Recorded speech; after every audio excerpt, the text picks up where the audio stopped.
The Thom Hartmann Program is brought to you in part by the Aiden Forecast, an investment newsletter with weekly updates of leading market indicators and a monthly deep dive into what the details of the economy and the markets mean for investors and retirees. On the web at aidenmarkets.com.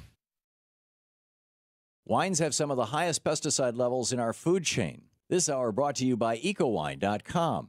Pesticide-free wines, organic wines, imported from France by the Organic Wine Company, ecowine.com. Hartmann Program is brought to you in part by Super Beets. Super Beets are sourced from non-GMO beets, and they're packed with dietary nitrates, helping to produce nitric oxide for more energy, stamina, and support for healthy blood pressure levels naturally. For more information, call 800-223-8242 or visit tomsbeets.com.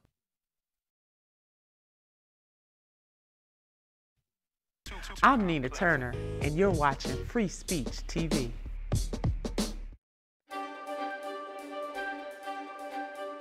It's the Thom Hartmann University Book Club. Today we're reading from War is a Racket by General Smedley Butler. General Butler, in 1935, when he wrote this book, had just retired from the U.S. Marine Corps as the most decorated, or one of the most decorated soldiers in American history. He was that generation's Dwight Eisenhower. In 1914, he helped capture Veracruz, Mexico. In 1917, he helped capture Fort Revere and thus Haiti. He received the Distinguished Service Medal in 1919. So anyhow, here's the book. War is a racket. It always has been. It is possibly the oldest, easily the most profitable, surely the most vicious. It is the only one international in scope. It is the only one in which the profits are reckoned in dollars and the losses in lives. A racket is best described, I believe, as something that is not what it seems to the majority of people. Only a small inside group knows what it's about. It's a benefit conducted for the benefit. It is conducted for the benefit of the very few at the expense of the very many. Out of war, a few people make huge fortunes. In World War I, a mere handful garnered the profits of the conflict. At least 21,000 new millionaires and billionaires were made in the United States during that World War. That many admitted their huge blood gains in their income tax returns. How many other millionaires falsified their tax returns? No one knows. How many of these war millionaires shouldered a rifle? How many of them dug a trench? How many of them knew what it meant to go hungry in a rat-infested dugout? How many of them spent sleepless, frightened nights ducking shells and shrapnel and machine gun bullets? How many of them parried a bayonet thrust of an enemy? How many of them were wounded or killed in battle? Out of war, nations acquire additional territory if they're victorious. They just take it. This newly acquired territory promptly is exploited by the few, the self-same few who wrung dollars out of blood in the war. The general public shoulders the bill. And what is that bill? This bill renders a horrible accounting. Newly placed gravestones, mangled bodies, shattered minds, broken hearts and homes, economic instability, depression and all its attendant miseries, back-breaking taxation for generations and generations. For a great many years as a soldier, I had a suspicion that war was a racket. Not until I retired to civilian life did I fully realize it. Now that I see the international war clouds gathering as they are today, I must face it and speak out.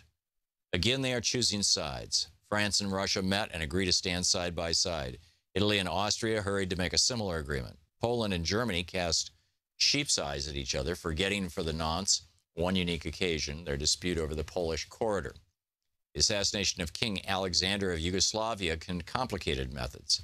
Yugoslavia and Hungary, long bitter enemies, were almost at each other's throats. Italy was ready to jump in, but France was waiting, and so was Czechoslovakia. All of them are looking ahead to war.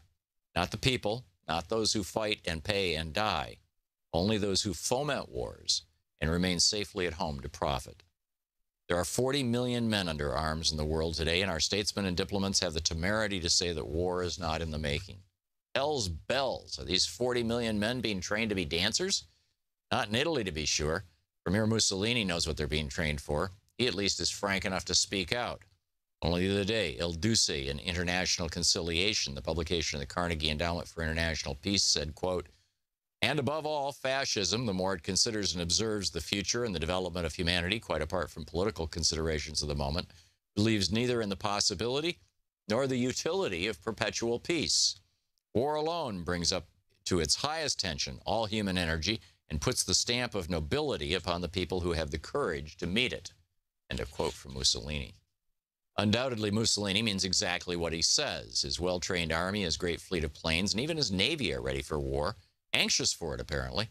His recent stand at the side of Hungary in the latter's dispute with Yugoslavia showed that, and the hurried mobilization of his troops to the Austrian border after the assassination of Dollfuss showed it too. There are others in Europe whose saber-rattling presages war sooner or later. Herr Hitler with his rearming Germany and his constant demands for more and more arms, as if is an equal, if not greater, menace to peace. France only recently increased the term of military service for its youth from a year to 18 months. Yes, overall, nations are camping in their arms. The mad dogs of Europe are on the loose. In the Orient, the maneuvering is more adroit. Back in 1904, when Russia and Japan fought, we kicked our old friends, the Russians, and backed Japan. Then our very generous international bankers were financing Japan. Now the trend is to poison us against the Japanese. What does this open-door policy to China mean to us? Our trade with China is about $90 million a year. For the Philippine Islands, we spent about $600 million in the Philippines in 35 years, and we, our bankers and industrialists and speculators, have private investments there of less than $200 million. Then to save that China trade of about $90 million, or to protect those private investments of less than $200 million in the Philippines, we would be all stirred up to hate Japan and go to war, a war that might well cost us tens of billions of dollars, hundreds of thousands of lives of Americans, and many more hundreds of thousands of physically maimed and mentally unbalanced men. Of course, for this loss, there would be a compensating profit. Fortunes will be made. Millions and billions of dollars will be piled up by a few. War is a Racket by General Smedley Butler.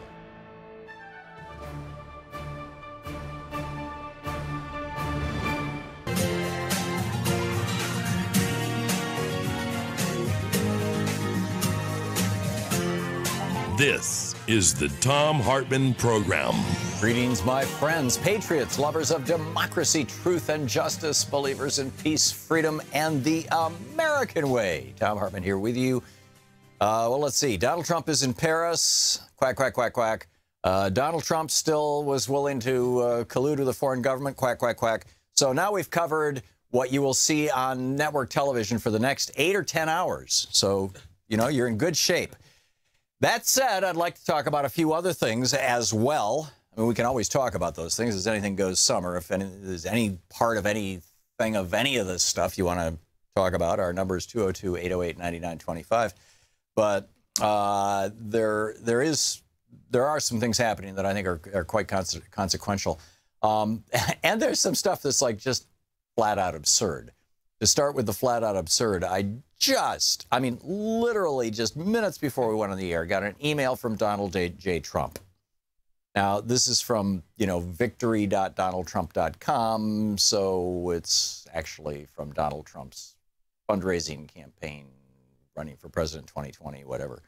But let me just, before I read this to you, just think back. For 8 years, Republicans in the Senate blocked particularly judicial nominees of Barack Obama's because they didn't want a Democrat putting anybody in a lifetime judicial position.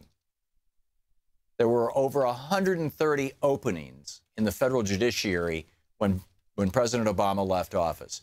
It was so bad that last year, or maybe the year before that, John Roberts, the Chief Justice of the United States Supreme Court, sent a letter to Mitch McConnell and the Senate begging them to start confirming people. They refused.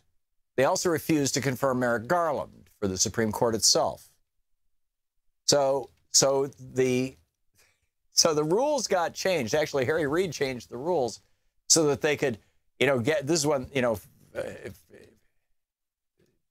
when it was possible to get something through. But anyhow, the rules got changed, so it doesn't, you know, you can't even filibuster, basically, you know, judicial nominees or appointments. So there's no way that the Democrats right now could be blocking Trump, right? Other than the blue slip thing, which just slows things down by a day or two. But Trump is squealing. He's squealing like a stuck pig. Thomas, this is unprecedented, in all caps.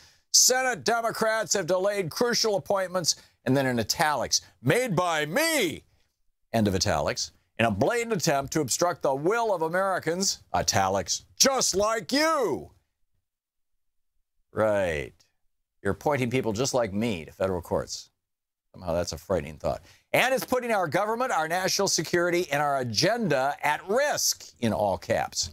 I made the promise to drain the swamp in Washington, but that can't happen if the Democrats are unwilling to act on the choices made by the American people. Yeah, the American people are sure all in favor of appointing Robert Bork clones to every federal court that there is out there. Anyhow, but that's not what I wanted to talk about. I wanted to start out talking about poverty. There's some absolutely shocking new science coming out right now. And this ties into this new tax cut for billionaires / healthcare for average Americans legislation that the Republicans are going to be probably rolling out either later today or tomorrow. And it's just, you know, it's meet the new version, same as the old version. It's going to be a variation on, you know, people are going to lose their health care. And it's not just health care that the Republicans have in their crosshairs. The Republicans have this bizarre idea that if the rich get richer and richer and richer, and the poor get poorer and poorer and poorer, eventually the poor will get so poor that they'll say, damn it, I'm sick and tired of this. I'm going to get rich. No, I'm serious. That is actually the argument that they make. I had a conservative on the show say once to me, what do you do when a man is down? You kick him. Otherwise, he won't get up. I mean, this is really their thinking, right? I mean, you know, the old cliche is never kick a man when he's down, but not what the Republicans say. And, you know, some of them really believe this. The vast majority of them are saying it because it's the bumper sticker that they use to defend the billionaire class that sponsors most of these Republican think tanks and Republican pundits and right-wing hate radio shows and whatnot. You know, they're all being subsidized by these guys. As Ken Vogel pointed out in Politico a couple of years ago, maybe a year and a half ago, about how Limbaugh is getting, you know, millions in subsidies and Hannity's getting millions in subsidies and et cetera, from these right-wing billionaires and their think tanks. But poverty actually has real consequences, particularly on children. And this is where it gets real. I got my my copy of Nature today, you know, the science journal, and I subscribe to a bunch of them. And this one from Nature, there's a new feature in the current issue of Nature by Karina Storrs, dated 12 July 2017, and the headline is How Poverty Affects the Brain. And Karina Storrs writes, in the late 1960s, a team of researchers began doling out nutritional supplements to families with young children in rural Guatemala. They were testing the assumption that providing enough protein in the first years of life would reduce the incidence of stunted growth. It did. The children who got supplements grew 1 to 2 centimeters taller, you know, an inch or so, than those in the control group. But the benefits didn't stop there. The children who received added nutrition went on to score higher on reading and knowledge tests as adolescents. And when researchers returned in the early 2000s, women who had received the supplements in the first year of life, 3 years of life, completed more years of schooling than had higher incomes than men. Since the Guatemalan research, studies around the world in Brazil, Peru, Jamaica, the Philippines, Kenya, and Zimbabwe have all associated poor or stunted growth in young children with lower cognitive test scores, that is, mental ability, and worse school achievement. In many countries, more than 30% of children under 5 meet the definition of stunted. Bangladesh, India, Guatemala, and Nigeria, over 40% of all children. And we have children in the United States who meet the definition of stunted. They were doing MRIs in this study. They say similar to the Romanian orphans and the children growing up in poverty in developed countries, these children had smaller volumes of gray matter than a group of 20 non-stunted babies. It is remarkably bad, says scientist Nelson, to see these differences at such a young age. Having less gray matter was associated with worse scores on language and visual memory tests at 6 months old. Some 130 children in the Dhaka study had FNIRS tests. This is, you know, functional nuclear magnetic resonance tests, brain imaging, at 36 months old. And the researchers saw distinct patterns of brain activity in those with stunting and other adversities. The shorter the children were, the more brain activity they had in response to images and sounds of non-social stimuli such as trucks. Now, this is not shortness associated with genetics. Some people are just genetically short. That doesn't mean that they're not smart. But this is people whose growth has been stunted by malnutrition in the first 3 years of life or the first 10 years of life. And they had an exaggerated response to images and sounds of non-social stimuli. In other words, things that are not other human beings. And taller children responded more to social stimuli, such as women's faces. This could suggest delays in the process by which brain regions become specialized for certain tasks. Now, I would suggest that this goes back to the old cortisol studies that showed that the more stress mom had during her pregnancy, the higher her cortisol levels were, the stress hormone in the blood. When the baby was born, mothers who had high levels of stress, they were in wars, they were living in poverty, whatever it may be, mothers who had higher levels of stress produced babies that were not only smaller, but had more well-developed hindbrains, the part of the brain that does fight or flight, that fights, that kills or whatever, versus the mothers who had low levels of cortisol, and as a consequence of having low levels of cortisol, their babies were more thoughtful. Their forebrain, the thinking brain, the inhibitory brain, the brain that says, "Oh, wait a minute, don't do that. That's not a good idea. Here, let's do this." That part got suppressed, so people were more violent and more impulsive. In this, I got a 48-page study here. The Center for Analysis of Social Exclusion, just published by the London School of Economics and Political Science. Does money affect children's outcomes? An update. The overwhelming majority of studies find significant positive effects of income across the range of children's outcomes, including cognitive development and school achievement, school and behavioral development, and children's health. The evidence on health in particular has been strengthened in comparison to the reviews. And then they go through a whole bunch of different models. They're looking at the investment model, the family stress model. What is it that's causing this? They say in support of the family stress model, this is where poverty simply stresses out the family. Stress causes everybody's brains not to work as well. Maternal depression, which lend weight to the clear picture that emerged from the original review of the damaging effect on poverty on mothers' mental health itself, is an important predictor of child well-being and development.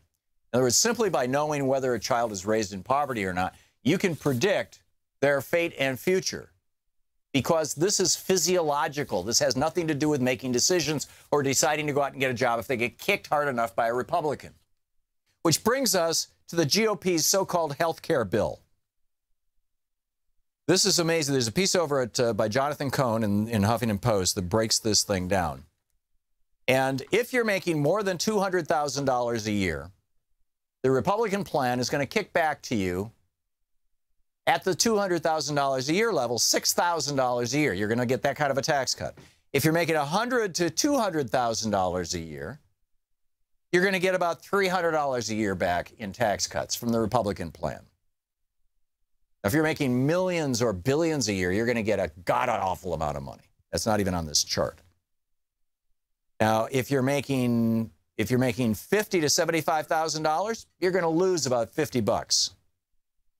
If you're making $40,000 to $50,000, you're going to lose about $400. If you're making $30,000 to $40,000, you're going to lose around $500. If you're making $20,000 to $30,000, you're going to lose about $1,100 on the Republican plan. If you're making $10,000 to $20,000 a year, you're going to lose $2,000 a year. And if you're making less than $10,000 a year, you're going to lose $2,500 a year. Say the article says repealing like cutting Medicaid, reducing the value of tax credits, and repealing taxes, the affordable individuals and families making less than $75,000 a year would end up losing money on average. Not surprisingly, it's the lowest income groups that would take the hardest hits. This whole Republican ideology of when a person is down, kick them, take away their food stamps, take away their nutritional support, take the funding away from their schools. They'll eventually pick themselves up. No, you're destroying the children. This is the Thom Hartmann Program. The brutality, just the naked brutality of Republicans in 2017 is breathtaking.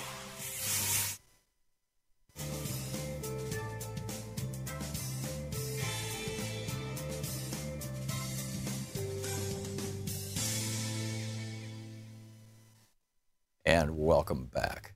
Robert in Flint, Michigan. Hey, Robert, thanks for watching Free Speech TV. What's on your mind today? Oh, I'm on. Okay, hi, Tom. Hey, Robert. When you were talking about the Smedley Butler book, at the Smedley Butler book. Yeah, I'm going to have to read more of that. A lot of people have called on that. Apparently, it was a big hit. Well, around the same time, there was a book written relating to the Nazi movement in the U.S. Mm-hmm. I can't remember the title, but I can remember the text. And there was a very valid point in that. Anyway, they talked about how the Nazi Bunds were forming all over the United States. Right. They actually called them German Bunds, Robert. But they up until we entered the war, they actually wore a swastika. They did the Hitler salutes. So yeah. Correct. Okay. Now, Flint and Detroit and possibly Lansing were all pretty big hot spots. But there was a clearinghouse, a Bund clearinghouse, let's say, that all these others worked through. And its name was America First.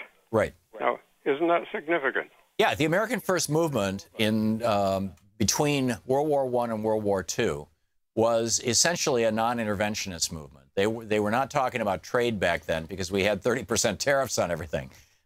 They were talking about don't get involved in another stupid war. And at that point in time, there was a pretty broad consensus that World War I was, arguably a stupid war, or at least, I mean, this was Woodrow Wilson's whole sales pitch for the League of Nations.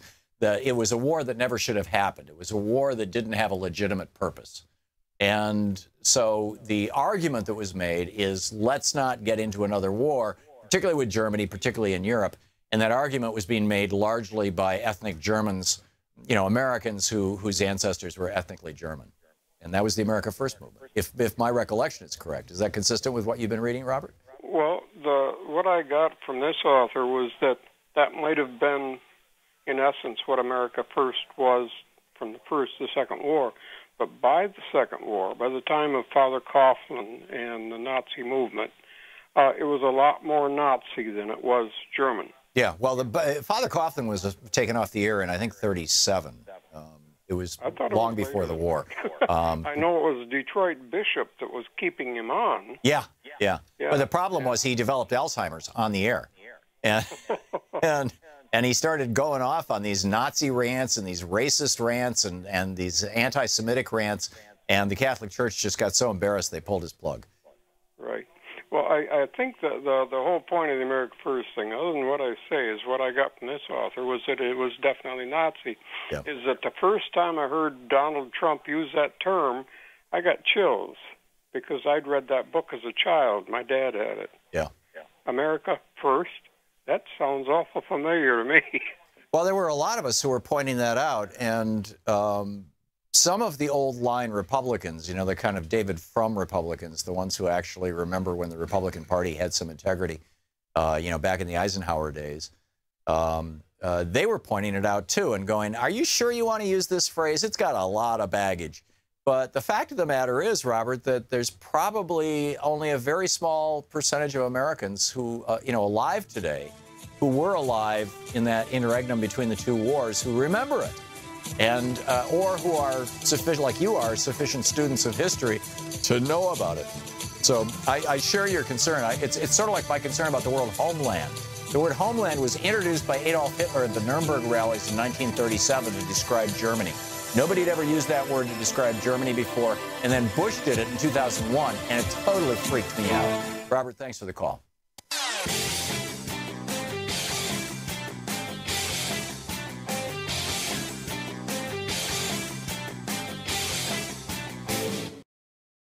Hi, I'm Valerie with Free Speech TV. We're proud to provide you with independent, unfiltered news and documentaries. And as our valued viewer, you can help us continue bringing Free Speech TV well into the future. Join our Pearly Gate Rebels, our planned giving program. Your gift of any size will help ensure democracy endures through an informed citizenry. You can donate property, money, or assets. It's easy. My spouse and I are proud Pearly Gate Rebels. We're doing our part to ensure that Free Speech TV will be here to deliver thought-provoking news and information well into the future. Join us. Call 877-378-8669 or email me at valerie@freespeech.org. Rebel against media owned by billionaires and become one of our pearly gate rebels today.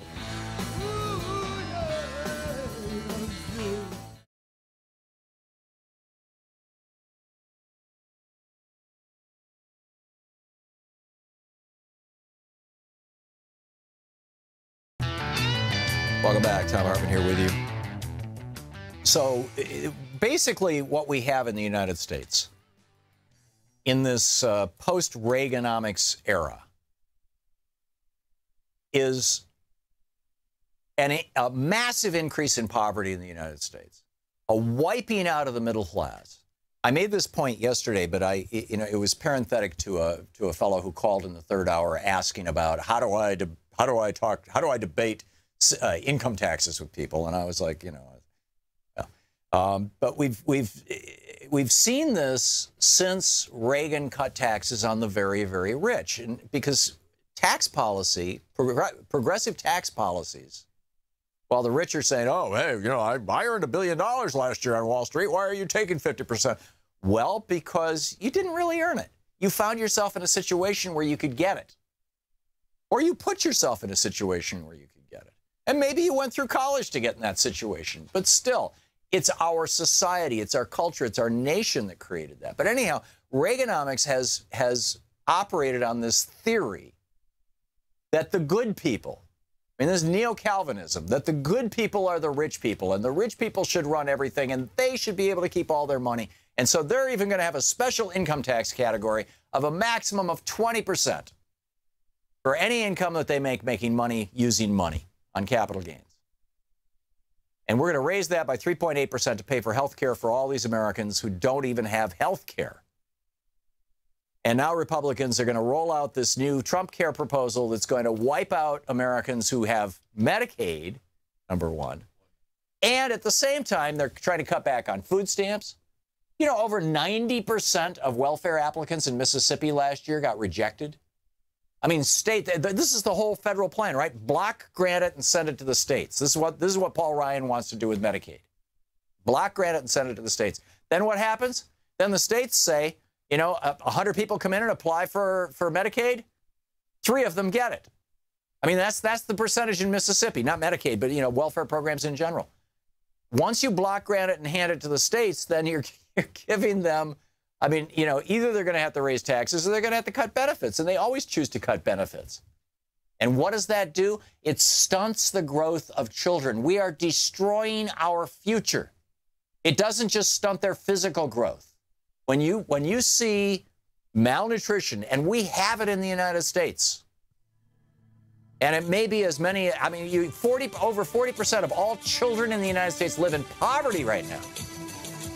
And when you have children living in poverty, they are not going to, when they grow up, have the intellect that they could have had they not been in poverty. Lyndon Johnson was right. We need to declare a war on poverty, as much as I hate the war metaphor, again, and get people out of poverty in this country and position ourselves for a new American middle class. You're listening to the Thom Hartmann Program. Call 202-808-9925. And step one to that, of course, is to take Reaganomics out in the forest, nail it to a tree, and let it die and rot. It's just Reaganomics is killing us.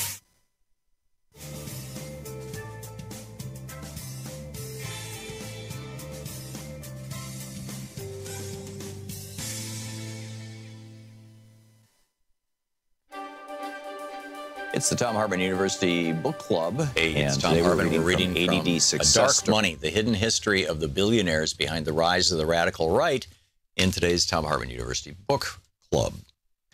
This is from Chapter 11, page 271. The official opening of the 112th Congress took place on January 5th, 2011, when Nancy Pelosi, the Speaker of the House, handed off an oversized ceremonial gavel to her successor, John Boehner. But a new era of ultra-conservative billionaire influence had already begun. Before the public swearing-in ceremony got underway, David Koch, whose donor network had spent at least $130.7 million on winning a Republican majority, was in the new Speaker-to-be's office, ornate office, chatting amiably with his staff. The People's House was under new management, and critics would suggest new ownership. While Koch was a very public presence on the Capitol, his political adjutant, Tim Phillips, the president of Americans for Prosperity, was deep in the inner sanctum of the congressional committee that mattered most to the bottom line of Koch Industries. Phillips's most important destination that day was the House Energy and Commerce Committee, which under the new Republican majority had now increased its power to block President Obama's environmental agenda in Congress. The committee could bury progress on climate change and harass the EPA for the foreseeable future. And then just jumping through a little anecdote about Lee Fong and David Koch, they continue. In Plutocrats, the rise of the new global super-rich and the fall of everyone else, journalist Krista Freeland describes how those with massive financial resources almost universally use them to secure politics and policies beneficial to their interests, often at the expense of the less well-off. In the United States, a number of studies have shown that in recent years, this tendency has distorted politics in very specific ways. In a study he conducted for the nonpartisan Sunlight Foundation, the political scientist Lee Drutman found that increasingly concentrated wealth in America resulted in more polarization and extremism, especially on the right. Very rich benefactors in the Republican Party were far more opposed to taxes and regulations than the rest of the country. He discovered the more Republicans depend upon 1% of the 1% donors, the more conservative they tend to be. The 112th Congress soon unfolded as a case study of what David Frum, an advisor to the former President George W. Bush, described as the growing and, in his view, destructive influence of the Republican Party's radical rich. The radicalization of the party's donor base, he observed, has propelled the party to advocate policies that were more extreme than anything since Barry Goldwater and his 1964 presidential campaign. It also led Republicans in Congress to try tactics they would never have dared use before, end quote. Hard data supported this. Harvard's Theta Scop poll found that the House took the biggest leap to the far right since political scientists began recording quantitative measurements of legislators' positions. There was no better example than the Koch's newly won influence over the House Energy and Commerce Committee. In the previous Congress, the panel had been chaired by Henry Waxman, the liberal Democrat from California, who had quarterbacked the House's successful passage of the cap-and-trade bill, only to see it die in the Senate. Now the new Republican leadership stocked the committee with oil industry advocates, many of whom owed huge campaign debts to the Kochs. Koch Industries PAC was the single largest oil and gas industry donor to members of the panel, outspending even ExxonMobil. It had donated to 22 of the committee's 31 Republican members and 5 of its Democratic members, too. In addition, 5 out of the 6 Republican freshmen on the committee had received outside support from Americans for Prosperity. Meanwhile, many of the new committee members had signed an unusual pledge swearing fealty to the Koch's agenda. They promised to vote against any kind of carbon tax unless it was offset by comparable spending cuts, an unlikely scenario. The no climate tax pledge was invented by Americans for Prosperity in 2008, when the Supreme Court cleared the way for the EPA to regulate greenhouse gases as it does other pollutants. The Koch's pledge was modeled on the enormously successful one that the anti-tax crusader Grover Norquist had used to intimidate Republican lawmakers from raising taxes. But in this instance, it served not a cause so much as a company. By the start of the legislative session in 2011, fully 156 members of Congress had signed the Koch brothers' no climate tax pledge. Many returning members of the House Energy and Commerce Committee had already taken the pledge, and of the 12 new Republicans on the panel, 9 were signatories, including 5 of the 6 freshmen. A prime example of the symbiotic relationship between the Kochs and the committee was Morgan Griffith, who had defeated Rick Boucher in the district that represented Saltville, Virginia, and was among the new wave of appointees to the Energy and Commerce Committee who were openly indebted to the Koch brothers for their seats. Americans for Prosperity operatives were guests of honor at a victory rally soon after the election, at which Griffith gushed, quote, "I'm just thankful that y'all helped me out in so many ways," end quote. The Koch's investment soon paid off. Once in office, Griffith became an outspoken skeptic of mainstream climate science, drawing national ridicule for lecturing scientific experts as they testified before Congress that they needed to consider the possibility that Mesopotamia and the Vikings owed their success to global warming, and the melting ice caps on Mars showed that humans were not its cause on Earth. Congressman Griffith became a lead player in the House Republicans' war on the EPA, demanding that the agency be reined in. Within a month after he took office, he and other House Republicans gutted the EPA budget by a punishing 27%. Dark Money, The Hidden History of the Billionaires Behind the Rise of the Radical Right by Jane Mayer.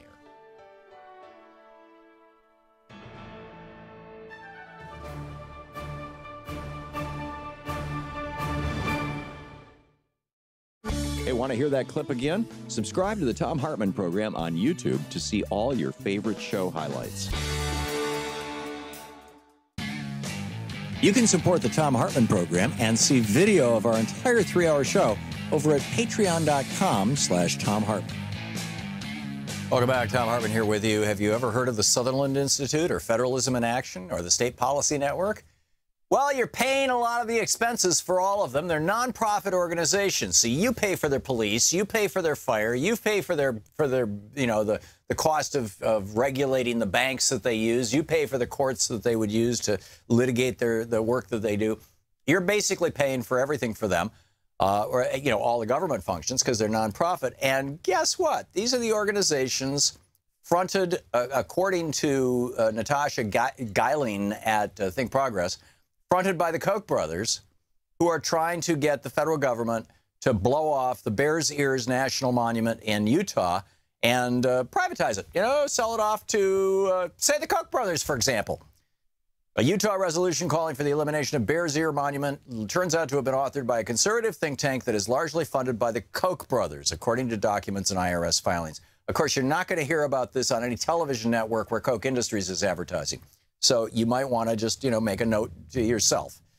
Emails obtained by the Western Values Project and reported by E&E News on Wednesday show that the Sutherland Institute, a conservative Utah think tank, wrote the resolution that Utah lawmakers approved in January. And they go through this whole process, blah. The Sutherland Institute itself received at least $1.6 million between 2010 and 2015 from Donors Trust and Donors Capital Fund, two related funding organizations linked to the petrochemical billionaire Charles Koch. Between 2007 and 2010, Koch and his wife Liz gave $4.5 million to Donors Trust and Donors Capital Fund through a third-party organization known as the Knowledge and Progress Fund. Isn't it amazing how Mother Jones calls this the dark money ATM of the right? How many front groups that they're trying to, move their money through and all this kind of stuff. It's just mind-boggling. Anyhow, it's Anything Goes Summer. I've given you my opening rant. There's a lot more to talk about as we go through the show today, but let's pick up some phone calls here. Dan in Villa Park, Illinois. Hey, Dan, thanks for listening to WCPT. What's up? Thank you. I got to tell you, it's interesting what you said about the Guatemala study, and there's been other studies. Much of our food science information. Dan, your phone is breaking up. I'm sorry. Dan, I'm going to put you on hold, and maybe Dan's on line 3, Nate. Maybe you and Nate can navigate. You can let him know when you've got a solid line, and we can put you back on. Jeff in San Francisco. Hey, Jeff, what's on your mind today?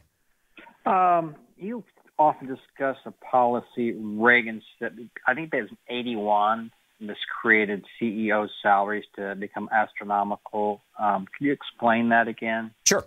Yeah, I'd be glad to. I would just talk about how we can get rid of the IMF. Well, none of this has anything to do with the International Monetary Fund. Yeah, I know. I just wanted to hit two birds with one stone. I see. Okay. Well, basically, the way that Reagan made CEOs rich was twofold. Number one, he dropped their top tax rate down below 50%.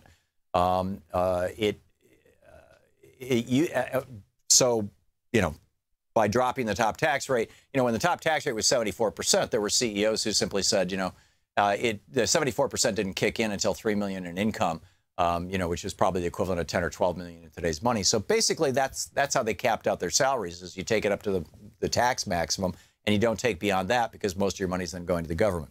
So number one, he dropped the tax rate. But number two, prior to the Reagan administration, it was later than 81. It was somewhere in the middle of the administration. I wrote about this in my book, Rebooting the American Dream, which you can read for free online over at truthout.org.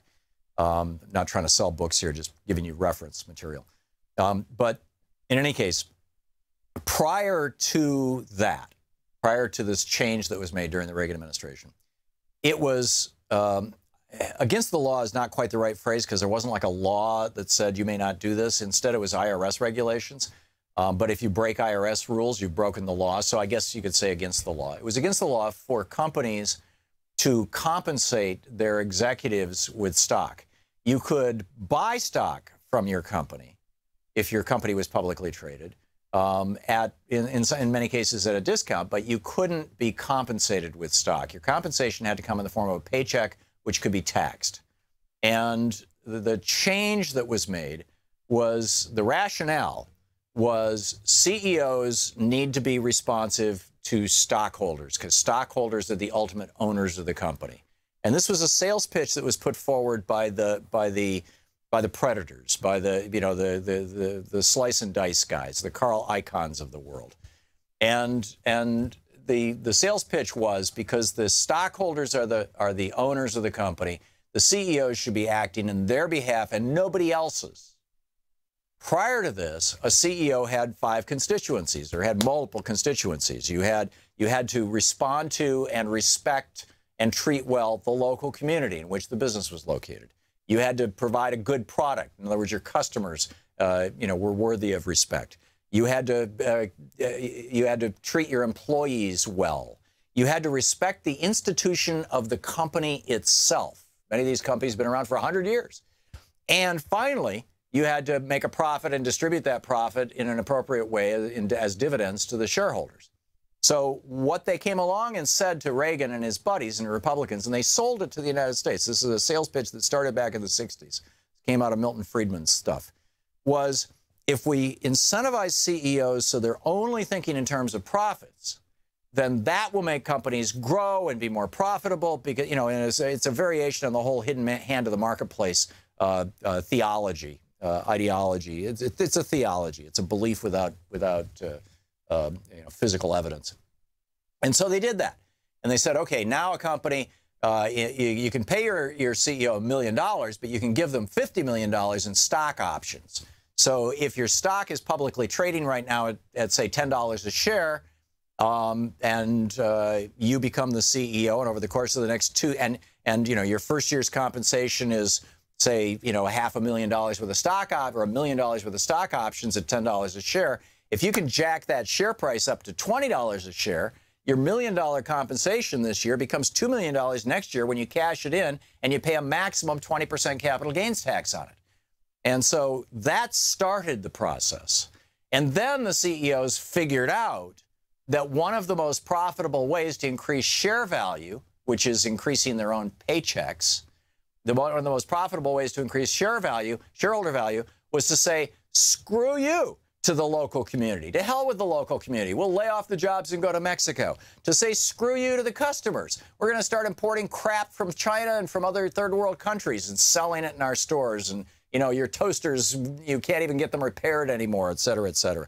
They say, screw you to your employees and ship them overseas. Say, screw you to the institution itself. Company after company after company that had a long and storied history has been sliced and diced, bought up, sold off, whatever. And the only thing that is left is the shareholder value thing. And so one of the most efficient ways to increase shareholder value and literally screw everybody else is not to invest in equipment, not to develop new products by investing in R&D, not to invest in new physical properties or plants or manufacturing, not to hire new people, not to increase wages, not to be a good citizen in your community and sponsor the little league team. To hell with all that stuff. The most efficient way to get rich if you're a CEO right now is to have your company borrow $1 billion and use that money to buy back shares. If there's 1 million shares out there in the marketplace at $10 a share, the company's worth $10 million and each share is worth $10. If you can buy back half those shares, so there's only 500,000 shares in the public marketplace, the value of every share now has doubled. Every share is worth $20. The company didn't do a single thing. All you did was buy back shares. And in the last 10 years, over 90% of corporate profits among the top 500 companies in the United States, over 90% of corporate profits have been devoted to share buybacks. So we're not getting more productive. We're not getting smarter. We're not developing new products. We're not strengthening our communities. We're not holding our employees in any kind of esteem at all. All we're doing is enriching the shareholder class, which are the very, very wealthy people who, the top 1%, the top 5% of Americans own more than half of all the stock in the United States. So you're enriching them, and you're enriching the CEOs and senior executives who take their compensation in the form of stock options. Did I answer your question, Jeff? Yes, that. Okay, definitely. great. So. Thank you very much for the call. It's a story that I wish everybody in America knew. The problem is it's a story that's like kind of complex on 2 or 3 levels. You have to actually think about it. So it doesn't boil down to a bumper sticker. So it's kind of hard for the Democrats to slap it on the back of any car. But this is what the Republicans have done to this country and how and why. And you could argue that it was well-intentioned. Hey, let's do what's best for the companies. But you would have thought that at least 10 years into it, back in the 90s, they would have figured out it wasn't working out that way. Jeff, thanks for the call. You're listening to Thom Hartmann. Visit ThomHartmann.com for audio and video archives. Back with more of your calls after this. Stick around.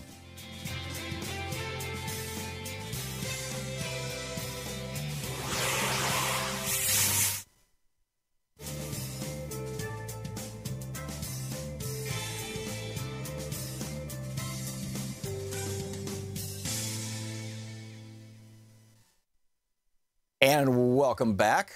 Joey in Aiken, South Carolina. Hey, Joey, what's on your mind today?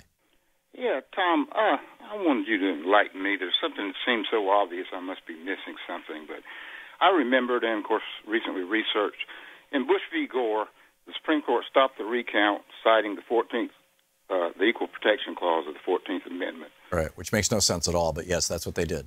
Right, saying that all the votes weren't being counted to the same criteria. That's right. And so they weren't treated equally.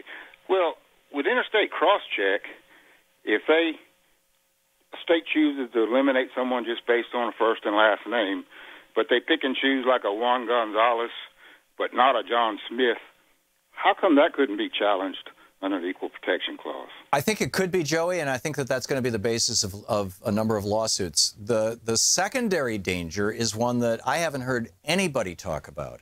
And it's if they do interstate cross-check at the federal level in a completely accurate way, it could be very destructive. And here's how. Let's say that you live in Aiken, South Carolina right now, but, 3 years ago you used to live in, Chicago, just to grab a city. And you were registered to vote in Chicago. You moved to South Carolina. You registered to vote in South Carolina. You don't bother to go back to the Chicago people. In fact, most people don't even know how or who to tell that, hey, I no longer vote there. So you are registered to vote in both Chicago and South Carolina. You're not breaking the law. There's no law against it. It is 7% of all Americans move every year. So there's probably hundreds of thousands, probably millions of Americans who are double registered like I just described. I know I was for several years after I moved here from Portland because I didn't know how to let the Portland people know that I wasn't voting there anymore. Okay, you with me so far, Joey? Yeah. Okay. So they do a merge purge thing, and they have your first name, your middle name, your last name, your social, everything. And they get the correct Joey in Aiken, South Carolina, and they discover that you are registered to vote in both Aiken, Carolina, South Carolina, and Chicago. Now, they can legally choose to bump you off one of those 2 voting rolls, right? Right. So what's to stop them from saying, we're going to bump him off Aiken, South Carolina? Right, where I would be wanting to vote. That's right. That's right. So, and that's that's not, there would be, I'm not sure what the basis of a lawsuit on that would be. They would come back and say, well, you should have canceled your Chicago registration. Otherwise, because we're going to hold you to that one. And, the bottom line, Joey, is that all they're trying to do is suppress the vote. They're trying to reduce the number of people who can vote. This whole clean up the rolls thing is nonsense. Dead people, yes, they're on the voting rolls. They don't vote. People who've moved, they're on the voting rolls. They don't vote. It's a non-issue. It's a normal thing that for 200 years people have been dealing with in voting rolls in the United States. But I guarantee you they're going to figure out a way to screw us all. I mean, they've been doing it for some years now. Yeah, I understand that. And when it's a problem, I mean, it could be solved with a right to vote for them to have to prove that, you're not who That's right. Or rather than you prove you are. But still, in the meantime, I just don't see why at least what they're doing now couldn't be challenged under the Equal Protection Clause. Yeah. If they're picking and choosing, who I think it already is being challenged right now. I know the ACLU lawsuits in Florida are still ongoing, and that was what, 16 years ago. But yeah, I think you're right. I think that's a strong basis for a lawsuit. The question is, will 5 right-wing Republicans on the Supreme Court uphold it? And that's, just like with Bush v. Gore. I mean, it was a purely partisan decision. That's what worries me. Joey, thanks for the call.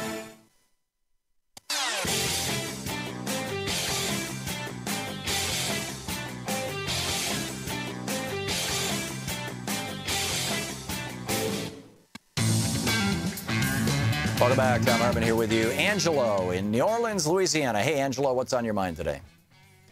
Well, it's been a while, but I'm wondering if the last Kennedy on the floor of the Senate didn't have it when he asked the question, how much is enough? Oh, you're talking Ted Kennedy.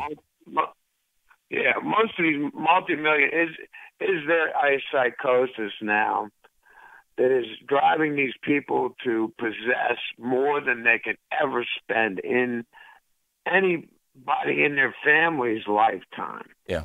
I'm looking now and I'm seeing a report of Steve King is proposing of using the money from Planned Parenthood and food stamps to build the stupid wall. Right. We don't need a wall. We need a mirror.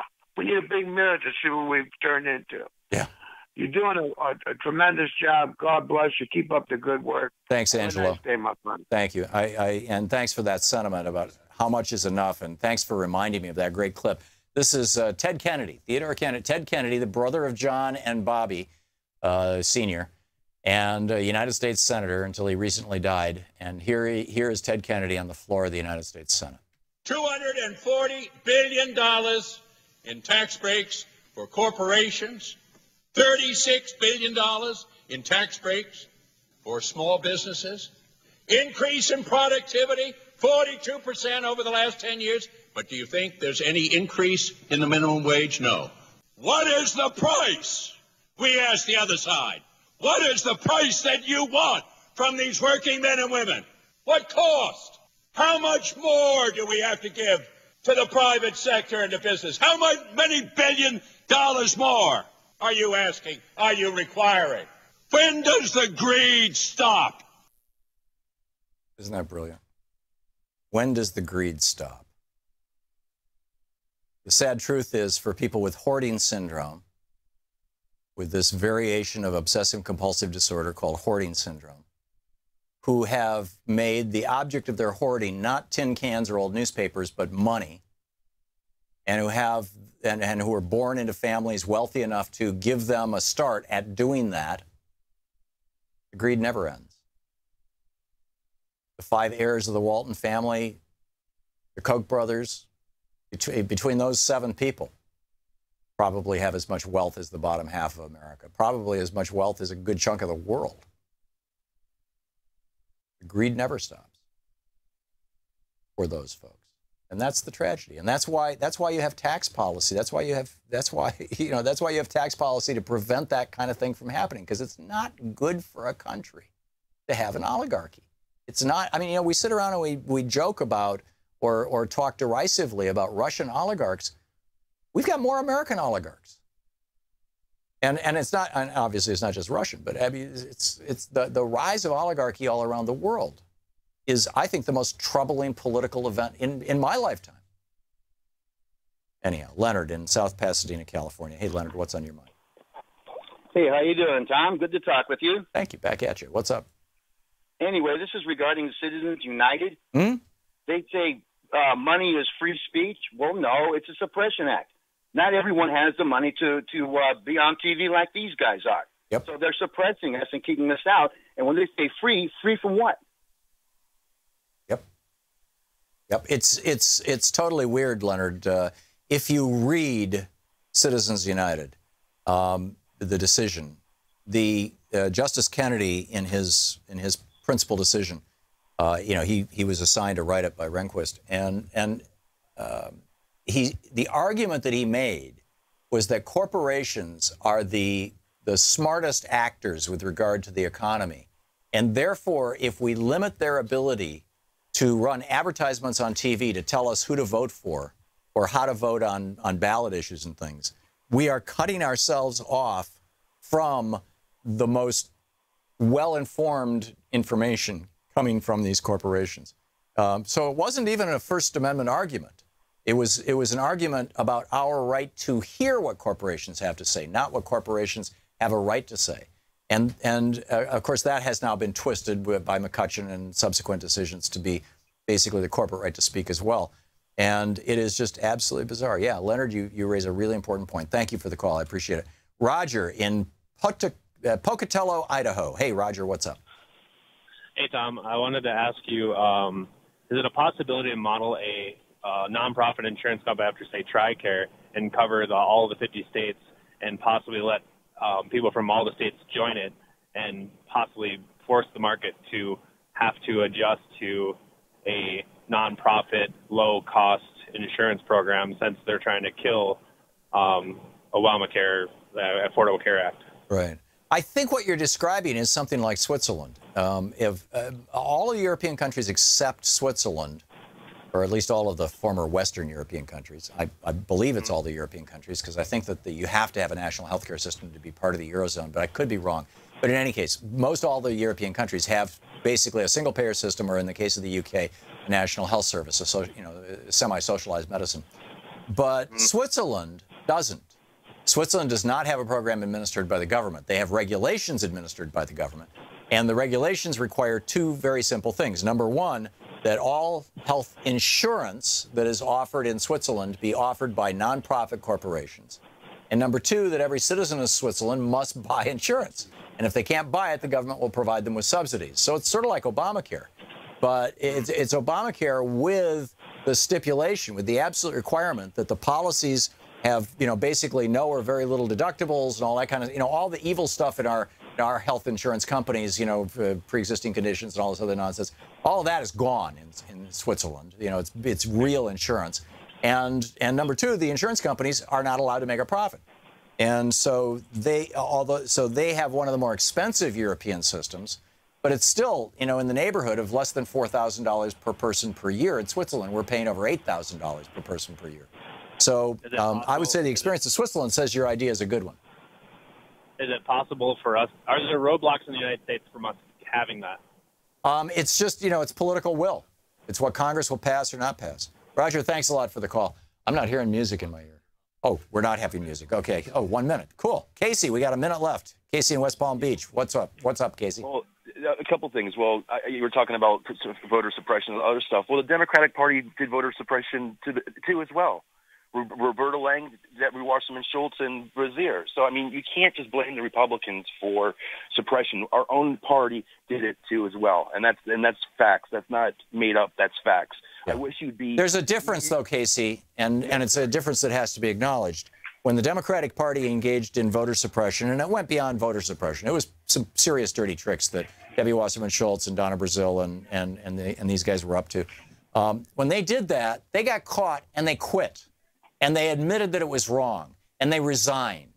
When the Republicans do it, they insist that it's the right thing, that it's a high moral principle, and that they're going to do more of it. It's a night and day difference. Wasserman Schultz didn't resign. She sure did. She's no longer the head of the DNC. She was forced to step down. She didn't want to. She was forced to step down. Well, I mean, the effect was the same. The party acknowledged that it was wrong. The Republican Party is not only not acknowledging that it's wrong, they are claiming that it is not only right, it is necessary, and we need to do more of it. We're going to spend millions of dollars on it. So, Casey, I'm not buying this whole Democrats are as bad as Republicans storyline, because it just ain't true. We'll be back.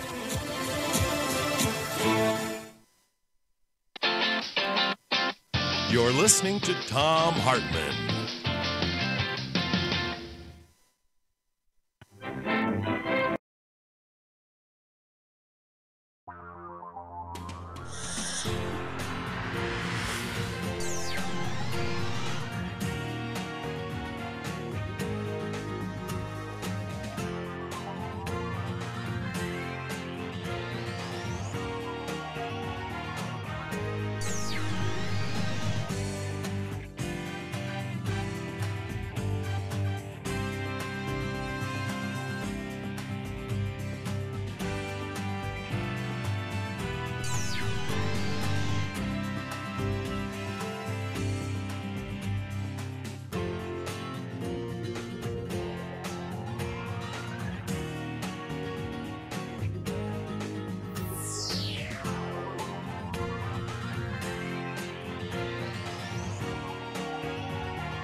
The Thom Hartmann Program is brought to you in part by the Aiden Forecast, an investment newsletter with weekly updates of leading market indicators and a monthly deep dive into what the details of the economy and the markets mean for investors and retirees.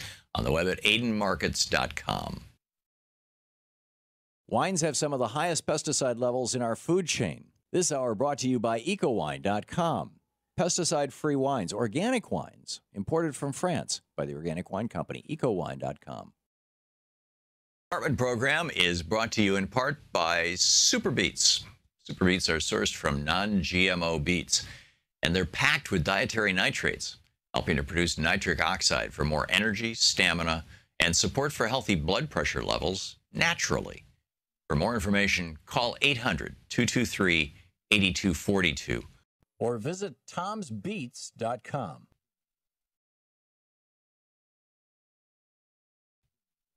I'm Nina Turner, and you're watching Free Speech TV.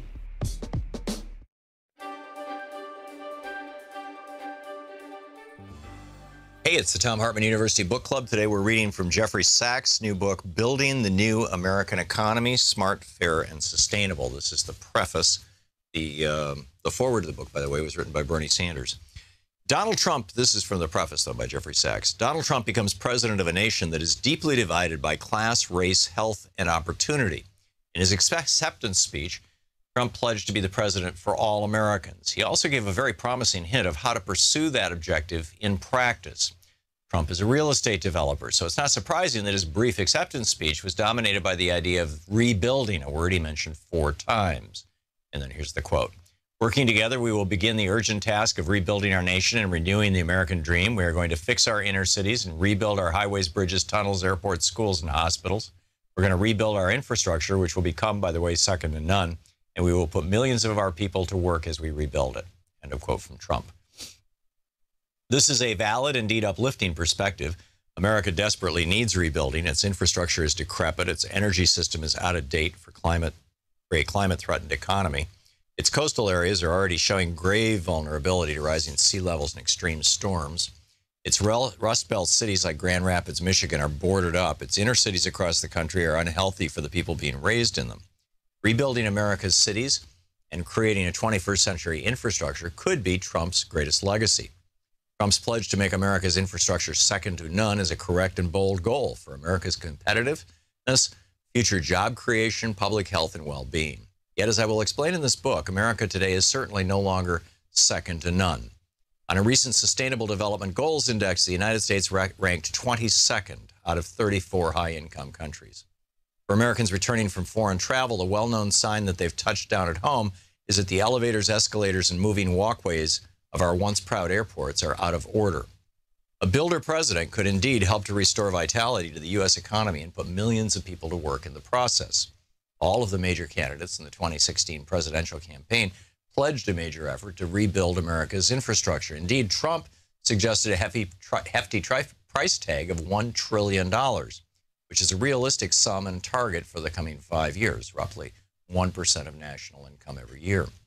The keys to success in building a new American economy can be summarized in 3 words: smart, fair, and sustainable.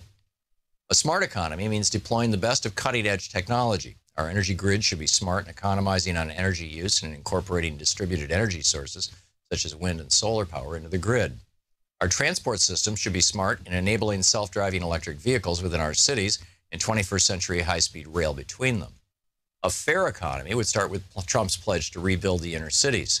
Such a pledge should include affordable housing, decent urban public schools and public health facilities, efficient transport services for low-income communities, parks and green spaces in places now burdened by urban blight, the cleanup of urban toxic dumps, comprehensive recycling rather than landfill, and safe water for all Americans so that the water drinking disaster that afflicts Flint, Michigan, and similar crises elsewhere are brought to a rapid end and never recur. A sustainable economy means acknowledging and anticipating the dire environmental threats facing America's cities and infrastructure. The vulnerability of New Orleans levees had been predicted by scientists and engineers long before Hurricane Katrina. The flooding of New York City had been predicted long before Hurricane Sandy. The risks ahead to the United States in the event of unchecked climate change can be found in countless scientific and policy studies, such as Risky Business and the National Climate Assessment. Much could go wrong in an undirected building boom that is not smart, fair, and sustainable.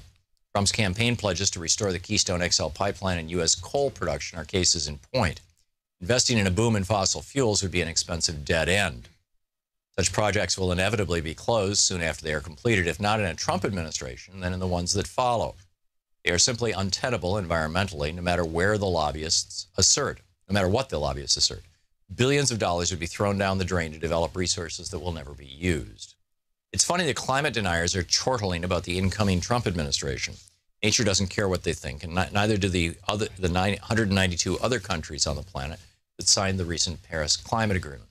Fossil fuel companies can spend money developing unusable resources, but they would be throwing money down the mine shaft, as would the investors buying the bonds financing such hapless projects. Trump made another very important pledge in his acceptance speech that should underpin a successful strategy for building a new American economy. He said, "I will harness the creative talents of our people, and we will call upon our best and brightest to leverage their tremendous talent for the benefit of all." America has nearly 5,000 colleges and universities across the country, including every congressional district. And with the finest collection of engineering and scientific faculty, this is Jeffrey Sachs now talking, faculty and knowledge in the world. These institutions of higher learning have schools of public policy, social work, public health, business administration, and environmental science. Most importantly, they have 21 million young Americans enrolled to gain expertise in the skills needed for leadership and skills for the 21st century. By harnessing the vast brain power and experience in our colleges and universities, in civil society and business, America could indeed enter an era of successful rebuilding, one that creates a smart, fair, and sustainable economy that is truly second to none and serves as an inspiration for other parts of the world. This is from Jeffrey Sachs. He wrote it in November of 2016, just right after the election, before the inauguration. The book, Building the New American Economy.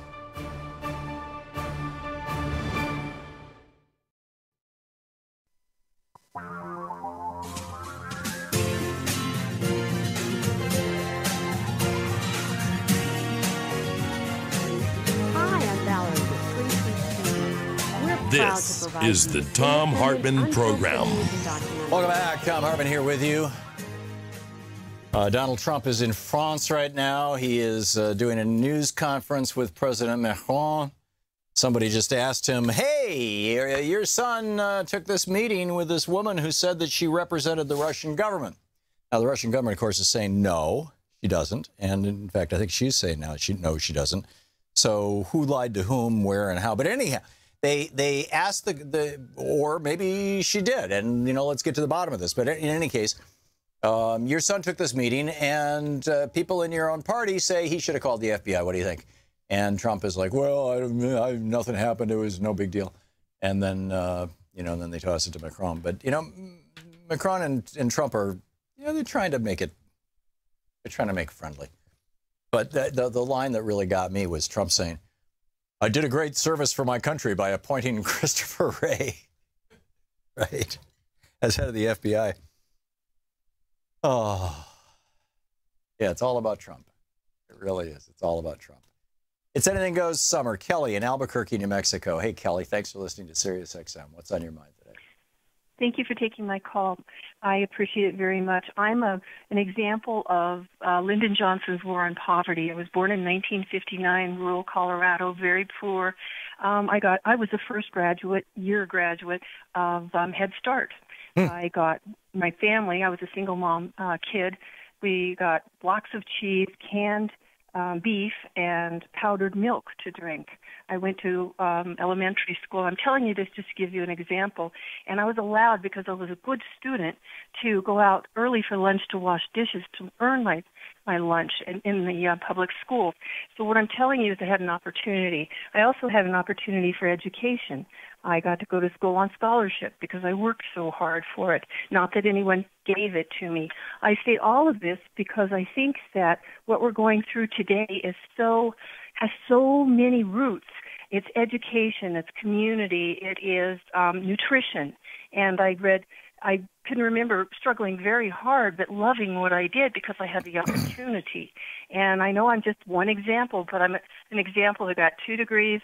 I give back to this world, and I shake my head. I cried when Ronald Reagan was elected into our government. Now I see the meanness, But then I also go back to where I'm from, that rural area. It's not getting any better. It's getting worse. And I would just link it. I read a wonderful article in the New Yorker a few weeks ago on West Virginia and the opiate problem. It's the same thing there, lack of education, nutrition, letting us just make a living, and it's getting worse. I see it. I'm old. And so I would just like to comment that this isn't just a real quick fix thing. This is so ingrained by the Republicans, and they want to strip more our health care. It's very hard. I'm very actively involved politically. I give back to this world, and I think other people from me who were helped by the Johnson years also give back. So we all need to stand up and do something. One of the things that we know from the GI Bill, which provides, excuse me, I just had to take a sip here. One of the things we know from the GI Bill, which provided low-income loans for returning soldiers to buy homes, my dad did that, and which also provided free college education to returning soldiers. My dad did that for 2 years until he had to drop out because Mom got pregnant with me. But in any case, what we know from that is every dollar invested in the GIs who came back from World War II produced $7 in additional tax revenue that would not have been there if those people had not had access to better education and better neighborhoods.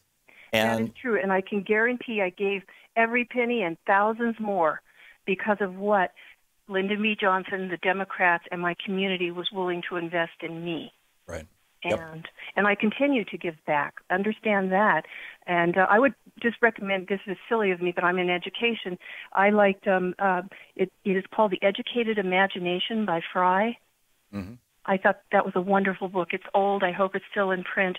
But I think education is so very important. What I don't understand is the meanness and how I can go back to this rural community that I am from, and they all vote for Trump. I blame a lot of that on lack of education.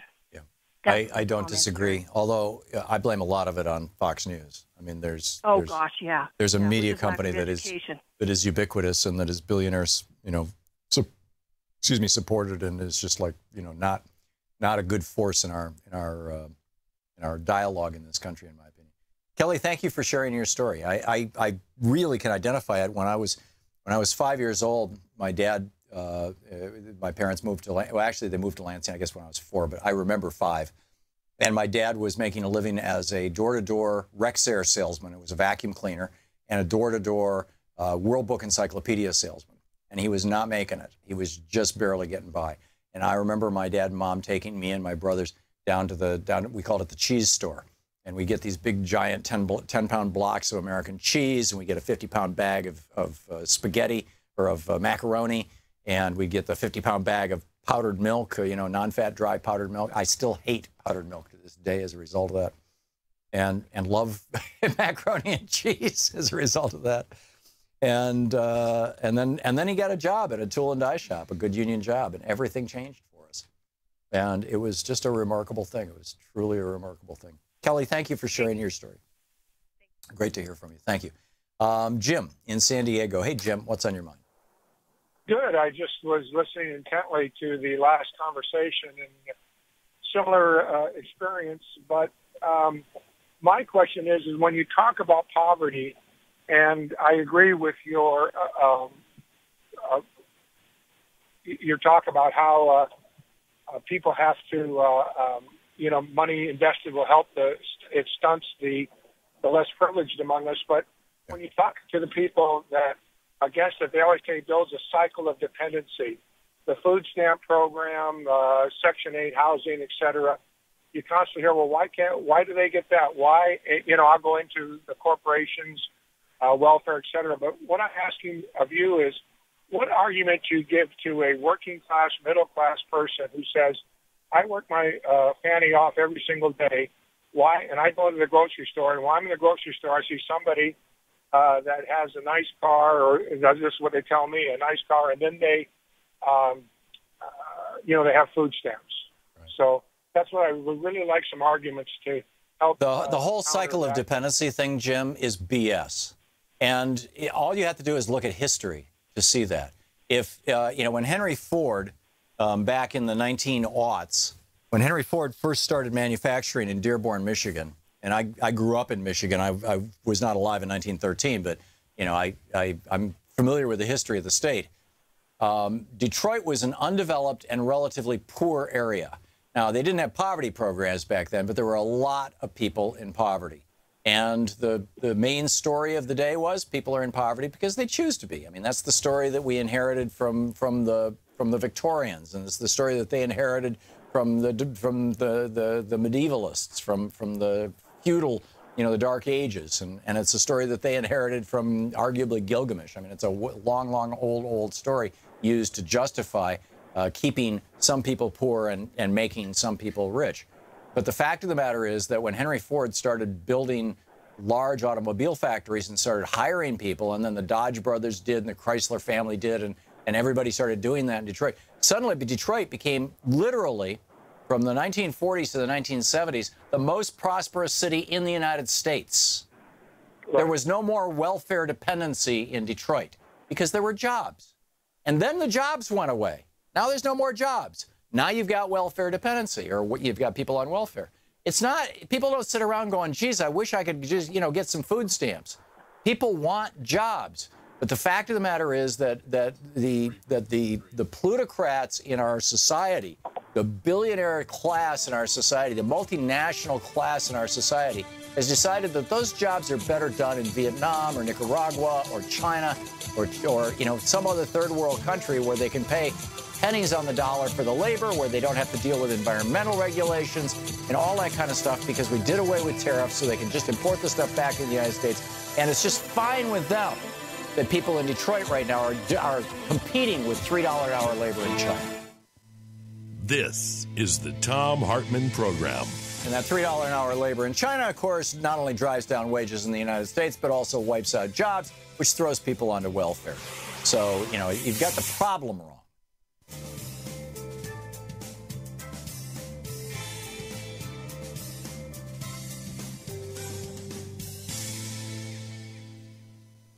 And welcome back, Paul in Sparta, Wisconsin, watching Free Speech on DirecTV. Hey, Paul, what's on your mind today? I'm kind of different topic than everybody else here, but I just happen to be watching the Philippine channels. Oh, really? And I see where President Duterte has just pardoned 16 cops that killed a mayor for supposedly being a drug dealer in his jail cell. Wow. All these cops pleaded guilty to murder. Duterte pardoned them, and now he's given them promotions. So, you know, I just wanted to let you know what, you know, supposedly our allies, our friends, are doing to people, and, you know, our president doesn't seem to care. He thinks it's okay. Well, and neither does our press. I mean, can you imagine if Putin had done the same thing? Oh, yeah. Oh, yeah. It's like, you know, it's our hysteria, our outrage is highly selective right now, which is, you know, pretty mind-boggling. If you know, I mean, Saudi Arabia does worse than that on a daily basis. And you've got, you know, this, in fact, the story that I was going to open the second hour with, and it got buried, was there are 300,000 children in Yemen right now who are starving to death, looking like stick figures. Talk about permanent stunting. You know, damaging people's development. 500,000 people in total, and several million refugees right now as a result of the Saudi army bombing the crap out of Yemen, and you know, because of the Houthi rebellion, because of the Shia rebellion essentially, and the Sunnis are not happy with this, and it's like, and they're doing it with American weapons. It's like our knowledge of things, and as you point out, Duterte, I mean, he's you know, empowered not just cops. He actually hires professional hitmen and women to, you know, at $200 a pop to go out and shoot people in the head who are using drugs. Well, yeah, it's $200 a head for normal people, but if you get a celebrity or a mayor or something like that, it's $500. Oh my, yeah, and this is. And then Donald Trump calls him up and says, "You're doing a great job with your war on drugs there, President Duterte." Right, right. It's like, whoa. Well, hey, thanks for everything you do. Yeah, thank you, Paul, and thanks for the information. That's bizarre. I'm gonna have to try and find the story there. That's amazing. But I remember when Richard Green was on this program. An old friend of mine, Richard, is a lawyer and a former talk show host. He used to have a show on Air America Radio, and he's basically a coach for people who do public speaking. He was Princess Diana's speech coach, for example. I mean, you know, famous people. And Richard sat in the chair right next to me the week before the election in the Philippines. And he had been in the Philippines as a consultant to the, quote, Hillary Clinton of the Philippines, the guy that everybody thought was going to win, the mainstream candidate. And he said that Duterte was running a Donald Trump campaign. And Duterte actually referred to himself as the Donald Trump of the Philippines. So that's what he called himself. And, of course, there's a Trump Tower in Manila, in the capital city of the Philippines. So Duterte and Trump are like this, right, over Trump Tower. The Qatari government, on the other hand, refused to give Jared Kushner a $500 million loan so that he could pay off his mortgage on 666 Fifth Avenue. And some would suggest the result of that is that the Trump administration is now, you know, dumping all over Qatar and Saudi Arabia's help. It's just mind-boggling.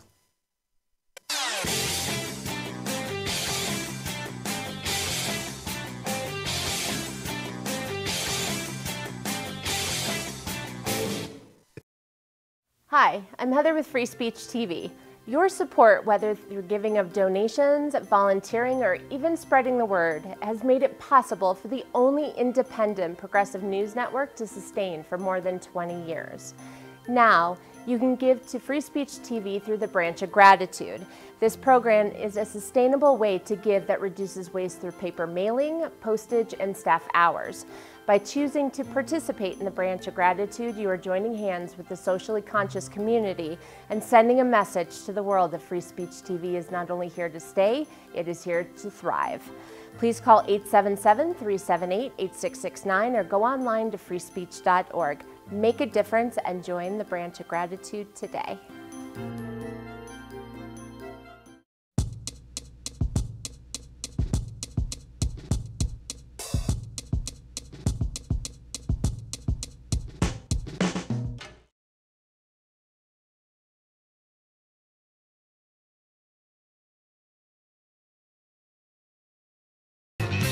Welcome back, Thom Hartmann Review.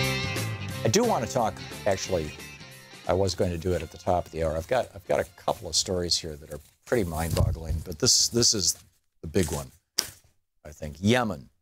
This is, I got this off Al Jazeera this morning.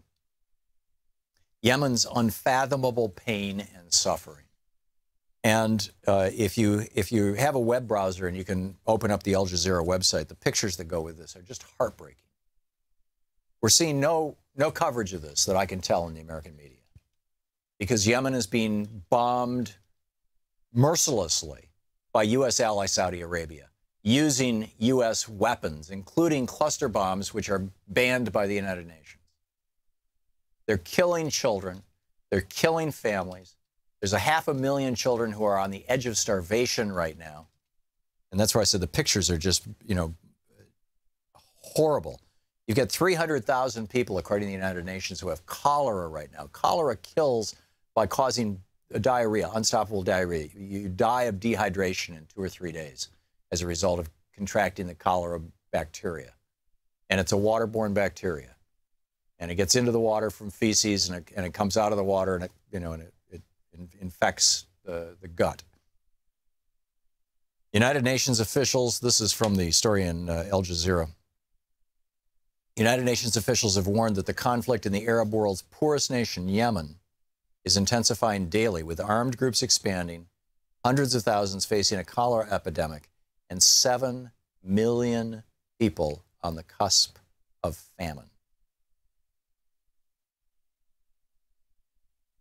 It's amazing. Special envoy to Yemen from the UN Security Council, Ismail Olaj Sheikh Ahmed, he said, he called on all parties to act for the sake of peace, saying excuses are unacceptable, especially when the solutions are in plain sight. In the same meeting, UN humanitarian chief Stephen O'Brien said the warring parties and their outside backers, now that would be the United States. We're backing Saudi Arabia. Did you know that? You didn't see that on the evening news? In the same meeting, I mean, the Saudis used to own a chunk of Fox News. I don't know if they still do. I think they don't any longer, but they used to own 7% of it. In the same meeting, UN humanitarian chief Stephen O'Brien said the warring parties and their outside backers should feel deeply guilty at driving a worsening conflict that has exposed millions of Yemeni civilians to unfathomable pain and suffering, including 7 million people now on the cusp of famine. He urged the Security Council to lean more heavily and effectively on the parties, that would be us, and those outside Yemen who are leading this policy in action. Well, the principal parties, that would be Saudi Arabia. On Tuesday, the International Committee of the Red Cross reported that suspected cholera cases have now surpassed 300,000. We have a screaming disaster going on. Meanwhile, we were talking about poverty and its impact on children. One of the aspects of poverty is a lack of access to resources that people who do not live in poverty generally have access to. For example, high-quality nutrition. I mean, that was the essence of pretty much everything that I shared with you earlier. But also healthcare. And also contraception. Now, in Texas, there were Planned Parenthood clinics all over Texas, and they served a large chunk of the low-income Texas population. And 60%, in just one county, in Gregg County alone, the local health center lost 60% of its family planning funding. And guess what happened? Teen abortion rates went up 161% from 2013 to 2016 in 3 years.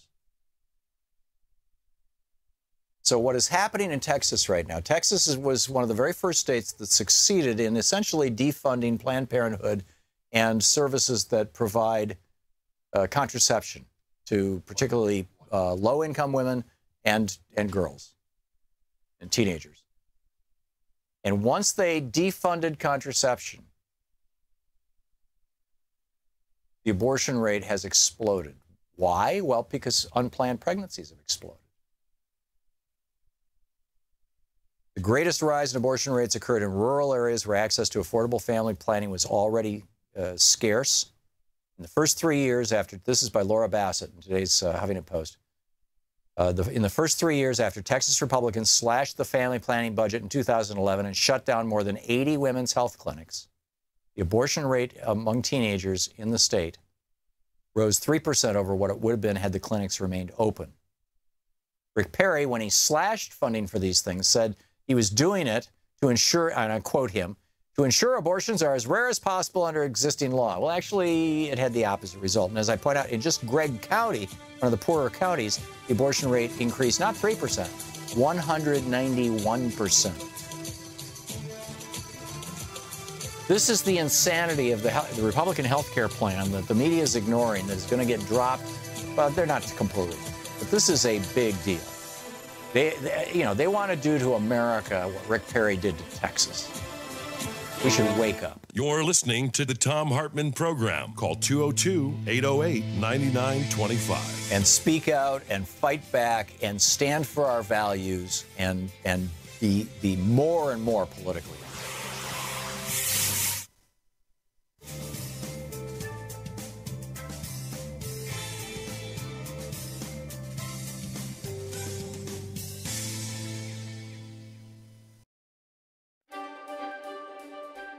It's the Thom Hartmann University Book Club. Today we're reading from Democracy in Chains, The Deep History of the Radical Right's Stealth Plan for America. It really is a deep history. It's brilliant. This is from the introduction. As 1956 drew to a close, Colgate Whitehead Darden Jr., the president of the University of Virginia, feared for the future of his beloved state.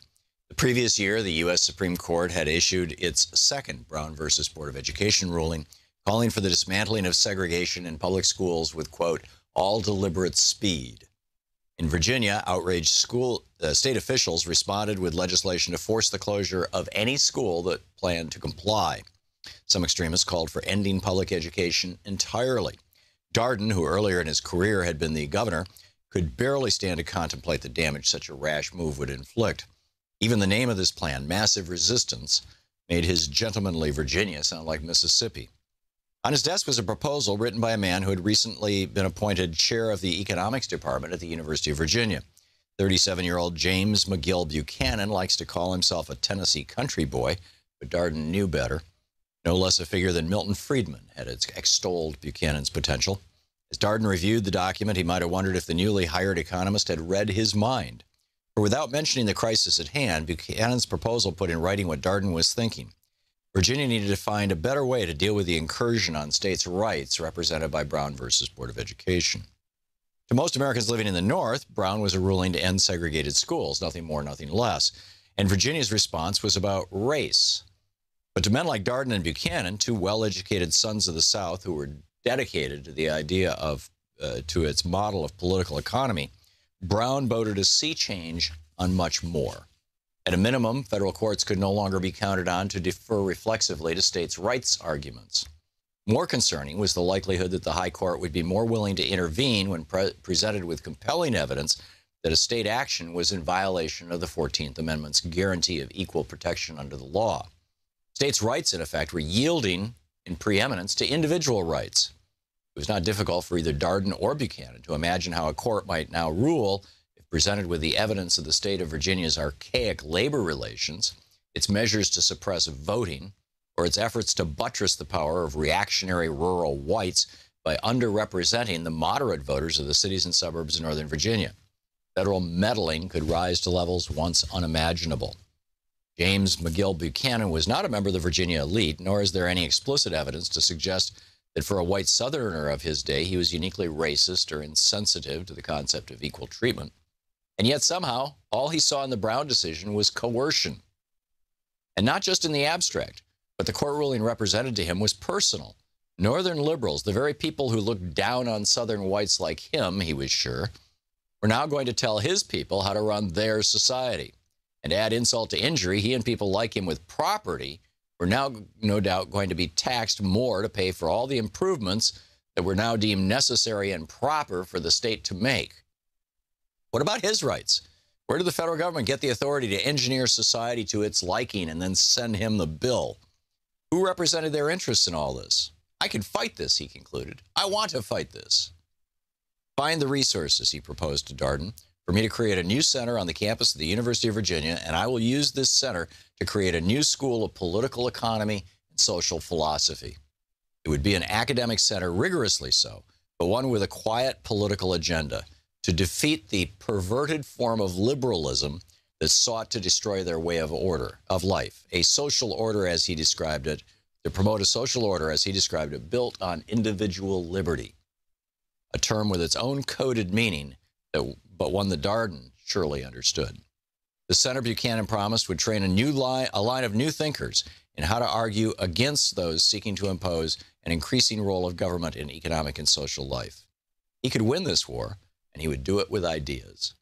While it's hard for most of us today to imagine how Buchanan or Darden or any other reasonable, rational human being saw the racially segregated Virginia of the 1950s as a society built on the rights of the individual, in quotes, no matter how that term was defined, it is not hard to see why the Brown decision created a sense of grave risk among those who did believe that. Buchanan fully understood the scale of the challenge he was undertaking and promised no immediate results, but he made clear that he would devote himself passionately to this cause. Some may argue that while Darden fulfilled his part, he found the money to establish the center, he never got much in return. Buchanan's team had no discernible success in decreasing the federal government's pressure on the South all the way through the 60s and 70s. But take a longer view, follow the story forward to the second decade of the 21st century, and a different picture emerges, one that is both a testament to Buchanan's intellectual powers and at the same time the utterly chilling story of the ideological origins of the single most powerful and least understood threat to democracy today, the attempt by the billionaire-backed radical right to undo democratic governance. For what becomes clear as the story moves forward decade by decade is that a quest that began as a quiet attempt to prevent the state of Virginia from having to meet national democratic standards for fair treatment and equal protection under the law would, some 60 years later, become the veritable opposite of itself. a stealth bid to reverse engineer all of America. Democracy in chains.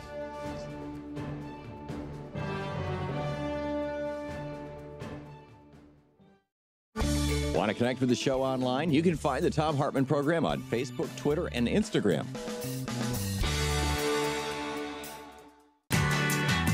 Welcome back. Thom Hartmann here with you. Some great tweets on the topics that we've been talking about today. Mr. John says, many folks who use food stamps come in a nice car, often get a ride. I've taken folks in my car, and I get strange looks. Sam Davidson says, Tom, it's sad when a caller asks you to explain why people are on welfare. He didn't ask about the real problem, corporate welfare. Brilliant. That's a brilliant, you know, it's like anytime anybody says welfare, we should point out, you know, we're subsidizing just the fossil fuel industry in this country to the tune of $300 billion a year. Rusty Hansen says, Tom, I'm a veteran working for AmeriCorps, making only $12,000 a year. I have a newer car and I get food stamps and I work damn hard. The guy doesn't even know the other person's story. Just because you're in a decent car doesn't mean you're making enough dollars. Jan Walsh tweets a picture of her grandson, or his grandson, I'm not sure, I think Jan is a she, saying, my grandson, born without carotid arteries, reached his lifetime insurance cap when he was 1. Medicaid and the ACA ensure he lives. Pablo Flexcobar, it's got to be a handle. Anyhow, he says, even conservative estimates put welfare fraud at 6%. These people they see in Mercedes-Benz with food stamps are outnumbered by 95%. Yeah, I agree. And the numbers that I've seen are 2 or 3%. And, you know, there's a hell of a lot more fraud and waste in the Pentagon budget than there is in any welfare budget. And, you know, not to mention all the fraud and waste in the upper echelons of every major corporation in the United States. Patty in Harstine Island, Washington. Am I saying that right, Patty? You got it just perfect, Tom. Thank you. I have a simple ditty to the Supreme Court concerning Citizens United and then an added serious note. Okay. So let me get my twang on here. Oh, my judges, oh, my judges, oh, my judges most supreme, you have all gone and forgotten that you are but one of three. 3 branches, mighty branches, you're the lowest of the 3. On the tree the people planted, and we named democracy. And my one added little note is a question I'd love to hear you ask your audience is, can a corporation shed a single tear over a fallen soldier's grave? They are not people, my friends. Yeah, I'll believe that a corporation is a person when Texas executes one. There you go. Patty, well done. And hey, you can hold it, you can carry a tune pretty well. Thank you for listening to KBCS, and thanks for the call, Patty, and the song. Paul in Lucerne, California. Hey, Paul, what's on your mind today? Hey, Tom.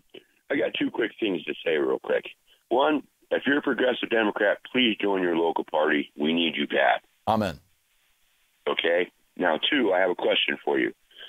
I remember hearing about the 60 to 100 megaton methane bomb that could be released by the Arctic Ocean. I remember hearing about 2 lakes in Africa that released a significant amount of gas. One was caused by a landslide, wiped out the whole village. One, the whole lake overturned for the big explosion. A couple people took off, came back, the whole village was dead. Right. And then looking around, they found the lake, they found fish everywhere. And what it was CO2 gas. Yeah, I was going to say one of them was carbon dioxide, the other was sulfur dioxide, wasn't it? Yeah, and these gases leaked out of this lake, drifted down the little valley, and suffocated people. Right, because they're heavier than our air, so they settle.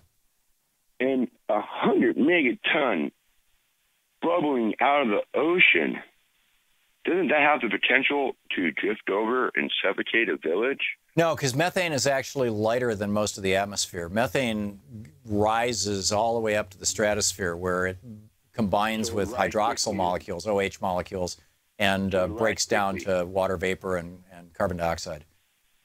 So the only problem is if it bubbled up underneath a oil rig and somebody was... Well, that's what happened. That's what happened with the... That's what happened in the Gulf of Mexico with the BP rig, with the what was that rig called? The Deepwater Horizon. Yeah, that was a methane explosion. they apparently were drilling through beds of methane or into methane, and because as it first comes up, it's frozen. It's like ice, and once it starts to melt, it doesn't convert from ice from a solid to a liquid. It converts from a solid to a gas, and so it occupies I don't know if it's 100 times more space or 1,000. That would have the chance to suffocate somebody because the ice crystals come washing onto the surface. No, it wouldn't suffocate. It's the danger of methane is global warming. It's 80 times more dangerous than carbon dioxide. When it gets into the atmosphere, and it takes 20 years to begin. That's the half-life is 20 years. But what happened with the ExxonMobil rig was that those methane crystals started coming up, and they started, as the pressure dropped and the temperature increased, they melted. And the pipe was not sufficiently insulated. It was supposed to be insulated with a layer of concrete, and apparently Halliburton or whoever did it didn't do it right. And so it just blew through the side of the pipe and bang, off to the races. So, okay. Or at least that's my understanding of it. But yeah, those, by the way, those two examples you gave are two of maybe a half a dozen in the last dozen years or so, last 10 years or so. There was even one in the United States where there was a release of sulfur dioxide or carbon dioxide, basically volcanic gases from a lake that probably had a deep fissure in it that went down into the earth where the gases were coming out. They killed a bunch of people because they're heavy gases. Methane wouldn't do that, like I said. I mean, the classic example is the Porter Canyon Ranch thing.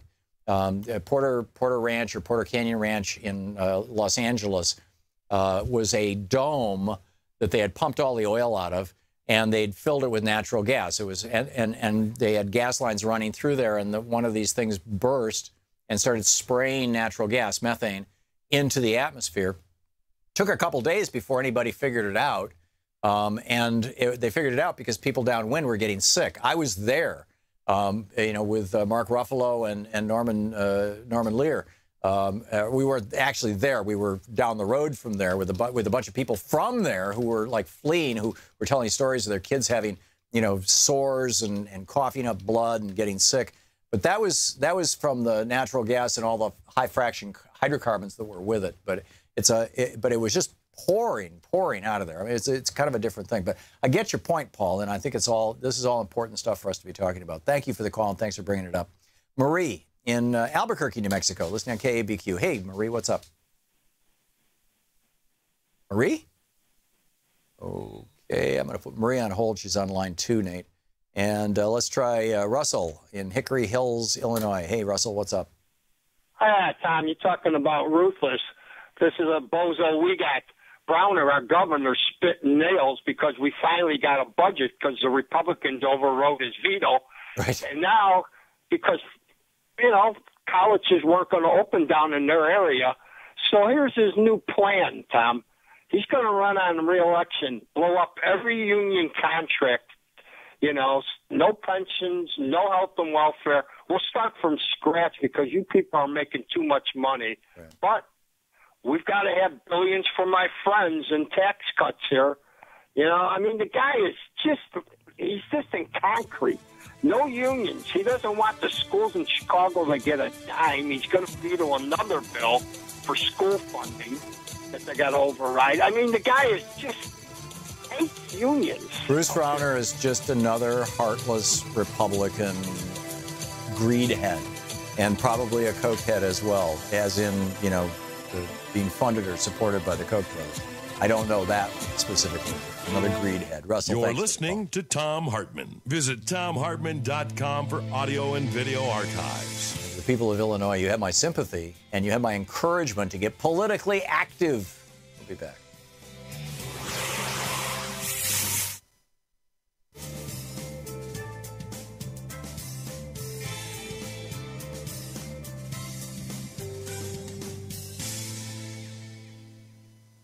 And welcome back. Kathy in Minneapolis, Minnesota, listening. Whoop, Kathy just dropped off the phone. Maybe she was trying to push her mute button or something. Let's see here. Lisa in Venice, Florida, listening on iTunes. Hey, Lisa, what's up?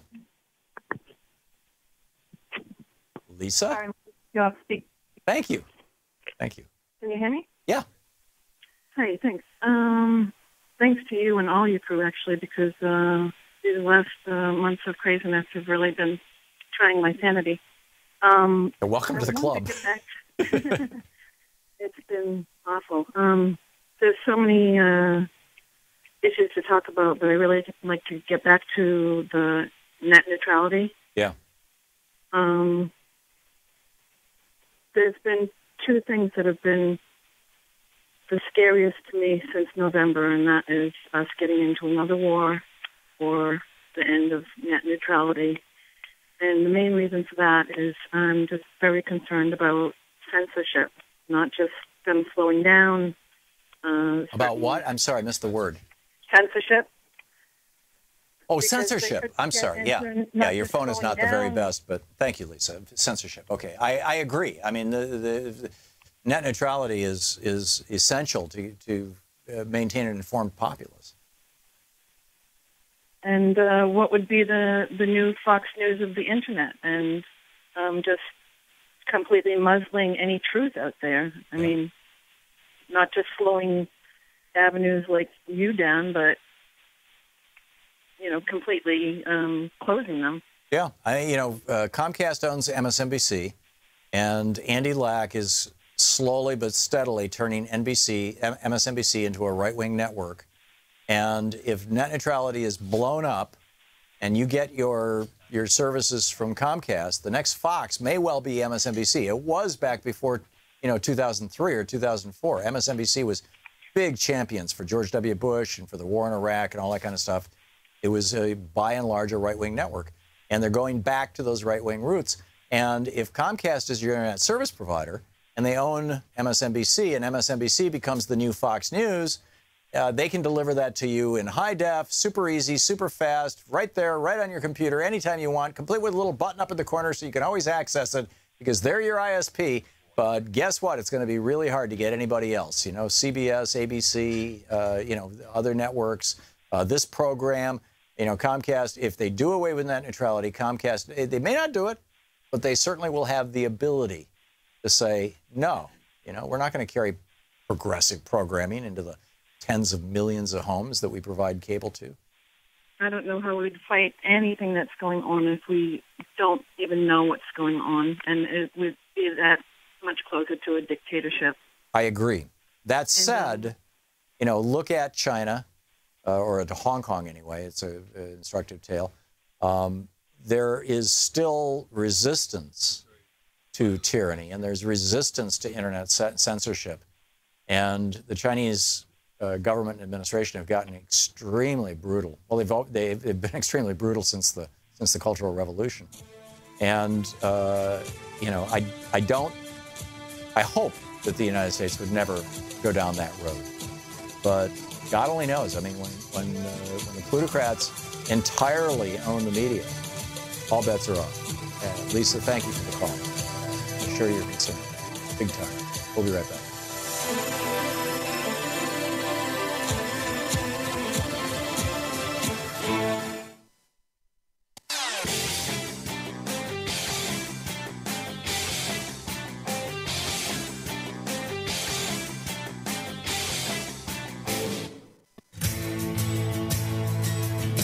Welcome back. Thom Hartmann here with you. Let's check in with Talk Media News and find out what's going on in the world today. This report brought to you by Ellen Ratner's new book, Loving What You Do, and by goatsfortheoldgoat.com. On the line with us, Victoria Jones with Talk Media News. Hey, Victoria. Hey, Tom. So what's going on in the world today? Oh, there's a tremendous amount going on in the world. We should start with healthcare, and then we should move over to polls. Okay. Well, Senate Republicans have released their newest version of the health care bill, and Lindsey Graham has his own version of the health care bill. The newest version of the Senate Republican bill moves toward Ted Cruz's version, which lets insurers offer health plans that do not comply with all Affordable Care Act regulations, as long as they offer ones or one that do. Ted Cruz does say that he will now vote to advance debate on the bill. Rob Portman of Ohio has said that he will not. He's a no. Wow. Yeah, so if Murkowski and Collins hold strong, that's it.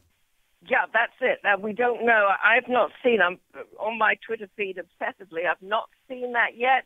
So it may have come out, but I've not seen it. So I don't know. It's fairly fast moving. Right.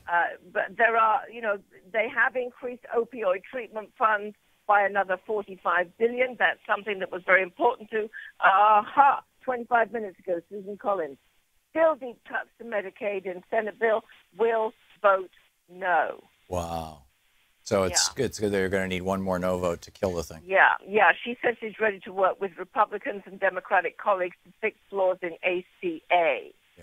I mean, what this, just so everybody understands what we're talking about, the Ted Cruz variation is the equivalent of you or me, Victoria, walking into a used car dealer and, saying, I'd kind of like that $5,000 car over there. That looks pretty good, but I can't quite afford $5,000. And the guy says, hey, I can get you into a car for $100. It takes you over, shows you the clunker, the brakes don't work, the transmission doesn't work, but hey, it's $100. That's basically what Ted Cruz is saying. I can get you in a health care plan for $100 a month. Doesn't include hospitalization, won't pay your doctor, doesn't cover ambulance services, but it will pay something. Maybe. Yes. Now, Axios is reporting that Rand Paul and Susan Collins are no's. They're not reporting that Portman is, so maybe he's a maybe, but Rand Paul and Susan Collins are no's. Wow. So that's where we are so far on that. So that's developing. Meantime, over in France, President Trump and Melania Trump are over there for the 100th anniversary of America entering World War I for Bastille Day celebrations tomorrow. And if I may just say, in an aside, before we get to the substance of the story, because we may run out of time, I do have to whine because I watched the president's joint press conference with President Macron, and I understand that the emphasis is on America coming in and on the old relationship with France and how important this is, and France and America in the war. But you would have thought from the remarks of President Trump that there were no other countries fighting in this war. And I would like to point out that Britain had been fighting in the war for 3 years before America came in and lost nearly an entire generation of young men, as did Germany. Little Belgium, valiant little Belgium, have been fighting. Other countries have been fighting for 3 years. Which war are we talking about here? World War I. World War I, thank you. And there was no mention at all that there had been... Well, Trump is ahistoric. He has no grasp of history. President Trump actually said something really extraordinary. He said France is America's oldest ally. A lot of people don't know that. This is like, healthcare is difficult. A lot of people don't know that. It's like he keeps revealing his own ignorance and attributing it to the majority of Americans. That I think is a very astute comment. It's something that crossed my mind when he said that. It's as though he's attributing that to a lot, that. Yeah. Something that is making the rounds of France. It's on the French government's Facebook account. Trump, Macron, and their wives chatting. Trump at one point, this is audio captured, turns to Brigitte Macron, the First Lady, and tells her, "You're in such good shape." He repeats the observation to the French president before turning back to the French lady and remarking, "Beautiful." Wow. And she's 20-some-odd years older than her husband, which is the subtext of that message. Yes, basically what he was saying is you look pretty good for your age. Yes, and the Macron's age difference is identical to that of Donald and Melania Trump. So did she turn to Donald and say, relative to your wife, you look pretty good too? This is terrible. Victoria, yes. From the European point of view, and I realize you're an American, but you were born and raised in the UK. From the European point of view, is there some weirdness or irony or whatever the appropriate word is of this conflation of Bastille Day and Donald Trump? Yes. Do you want to just leave it at that? Yes, I think I do. I think Okay. the whole thing is weird. Yeah, I do too. And I just could imagine all these French, and this is not a guillotine joke. I don't even want to go to the Kathy Griffin stuff or any of that kind of thing. But just, the Bastille Day was the beginning of the revolution, and or part of the revolution. And it just anyway, enough on that. No, I have not even Googled whether people have, talked about tumbrils or anything like that, but it is. Yeah, and we've got our own Maximilian Robespierre here and Steve Bannon. Anyhow, moving along, what else is going on in the world today? Yes, Every Town for Gun Safety, Mike Bloomberg's organization, says that while Republicans in Washington keep promising rollbacks of gun control laws, but they haven't done much, Every Town for Gun Safety says that they have had a lot of success in new restrictions on the state level. And they're saying a lot of that's coming with the support of Republicans and signatures of Republican governors.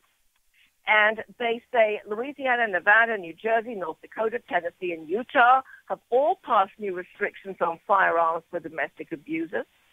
And according to a new report card from Every Town out today, that brings the total to 23 of states that have enhanced the laws around domestic abusers. Hawaii, Washington State, and Deep Red Tennessee have got new laws to notify law enforcement when anyone fails to pass a background check, tries to buy a gun. And so anyway, there are some very interesting things on this. They also tracked 20 of 22 states which did not pass bills that would have eliminated requirements for permits to carry guns, a top priority for the NRA. And they say they're claiming victory in gun lobby lawsuits, noting that 17 out of 18 states rejected bills to allow guns in schools, and 14 of 16 states rejected bills to allow guns on college campuses. The worm turns. I mean, these states are being ravaged by guns. Gun violence is one of the leading causes of death in the United States. It certainly facilitates suicide. Children dying at the hands of guns. It's one of the leading causes of death of children. I think that in rural America, they're figuring it out. Very interesting. Yeah. Senator Bernie Sanders of Vermont has thrown his weight behind former NAACP President Ben Jealous's bid for Maryland governor today. Oh, great. Great. Yeah. Louise and I were talking about this last week about how we need to get Ben Jealous on the air because he's such a good guy. He's been on the show a lot of times, and what an amazingly smart man. Yes. So now he's got some tough contenders in the Democratic primary, but nevertheless, I think he's going to make a very compelling case. Yeah. In Maryland. Yeah. So that's going on. Also, the Department of Justice today announced today it's charged more than 400 people, including 56 doctors, with health care fraud that cost taxpayers approximately $1.3 billion. Wow. Mostly for opioid fraud, scams. Wow. More than 100 of them scams in the largest such fraud crackdown in U.S. history. That's incredible. Well, it's a start. Victoria Jones with Talk Media News. Thank you, Victoria. Thank you very much. Good talking to you. Have a great afternoon. We'll be right back with Dr. Gabriel. That's later on. Okay. Stick around. We'll be right back. You're listening to Thom Hartmann.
Thom Hartmann Program is brought to you in part by the Aiden Forecast, an investment newsletter with weekly updates of leading market indicators and a monthly deep dive into what the details of the economy and the markets mean for investors and retirees. On the web at aidenmarkets.com. Wines have some of the highest pesticide levels in our food chain. This hour brought to you by ecowine.com. Pesticide-free wines, organic wines, imported from France by the organic wine company, ecowine.com. Hartmann Program is brought to you in part by Super Beets. Super Beets are sourced from non-GMO beets, and they're packed with dietary nitrates, helping to produce nitric oxide for more energy, stamina, and support for healthy blood pressure levels naturally. For more information, call 800-223-8242 or visit tomsbeets.com.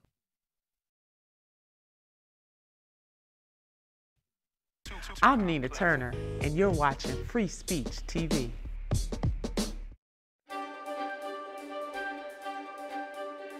It's the Thom Hartmann University Book Club. Today we're reading from Jane Mayer's new book, Dark Money, the history of the billionaires behind the rise of the radical right.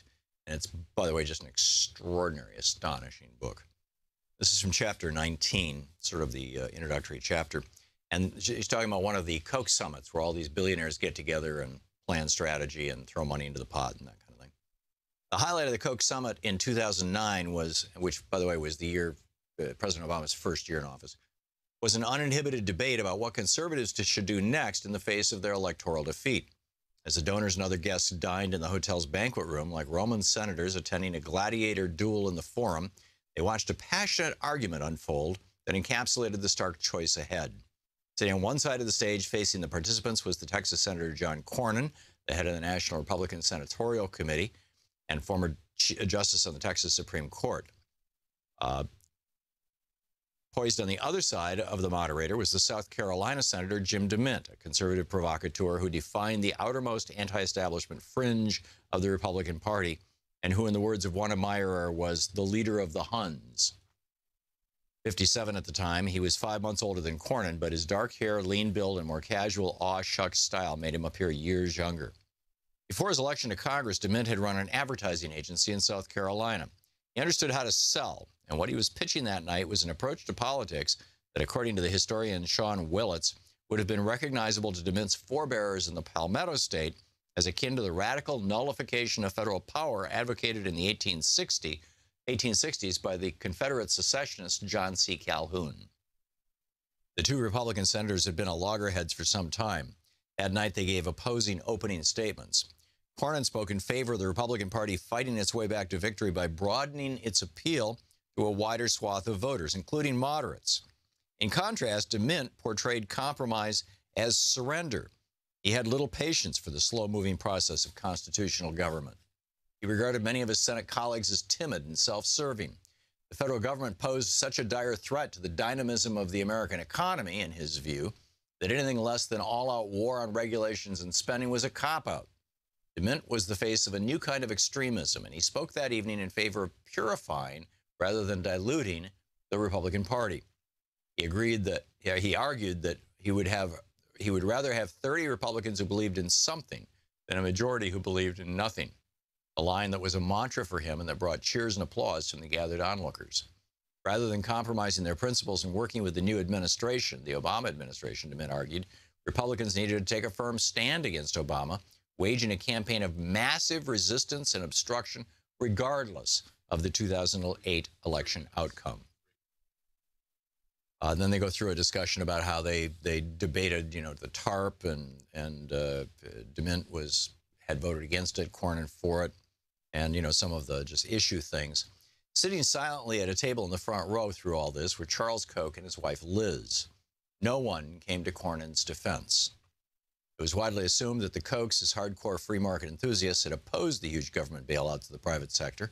Later, many reporters assumed this too, ascribing the Kochs' opposition to Obama as stemming from a principled disagreement over issues such as the TARP bailouts. But none of this was true. Had people checked the records, they would have found it quite revealing. At first, the Kochs' political organization, Americans for Prosperity, had in fact taken what appeared to be a principled libertarian position against the bank bailouts. But the organization quickly and quietly reversed sides when the bottom began to fall out of the stock market, threatening the Koch's own vast investment portfolio. The market had begun to collapse on Monday, September 29, when, in the face of heavy opposition from conservatives, the House unexpectedly failed to pass a federal rescue plan. By the end of the day, the Dow Jones Industrial Average had fallen 777 points, losing 6.9% of its value. It was the stock market's largest one-day drop ever. Although some conservative groups and politicians such as DeMint still oppose the bailout, the market panic was enough to change many minds. And among those who flipped during the next 48 hours were the Kochs. But if the Kochs' personal interest in protecting their portfolio had trumped their free market principles, they weren't about to mention it in front of a group full of libertarians whose cash they wanted to combat Obama. Instead, the sentiment among the donors, as the first Koch seminar of the Obama era came to an end, was, as one witness put it, like a bunch of gorillas beating their chests. After hearing both sides out, the assembled guests chose the path of extremism. The Kochs had already concluded that they would need to resort to extraordinary political measures to achieve their goals. A few days before the January 2009 donor seminar, Charles and David Koch had privately weighed their options with their longtime political strategist in a meeting inside the black glass fortress that served as Koch Industries' corporate headquarters in Wichita, Kansas. Advisors to Obama later acknowledged he had no inkling of what he was up against. He had campaigned as a partisan politician who had idealistically taken issue with those who liked to slice and dice our country into red and blue states. His vision, like his own racial blend and geographic heredity, was one of reconciliation, not division. The sentiment was laudable, but alas, wishful thinking. The newly sworn-in president looked down at the ground directly beneath his polished shoes. The book Dark Money by Jane Mayer.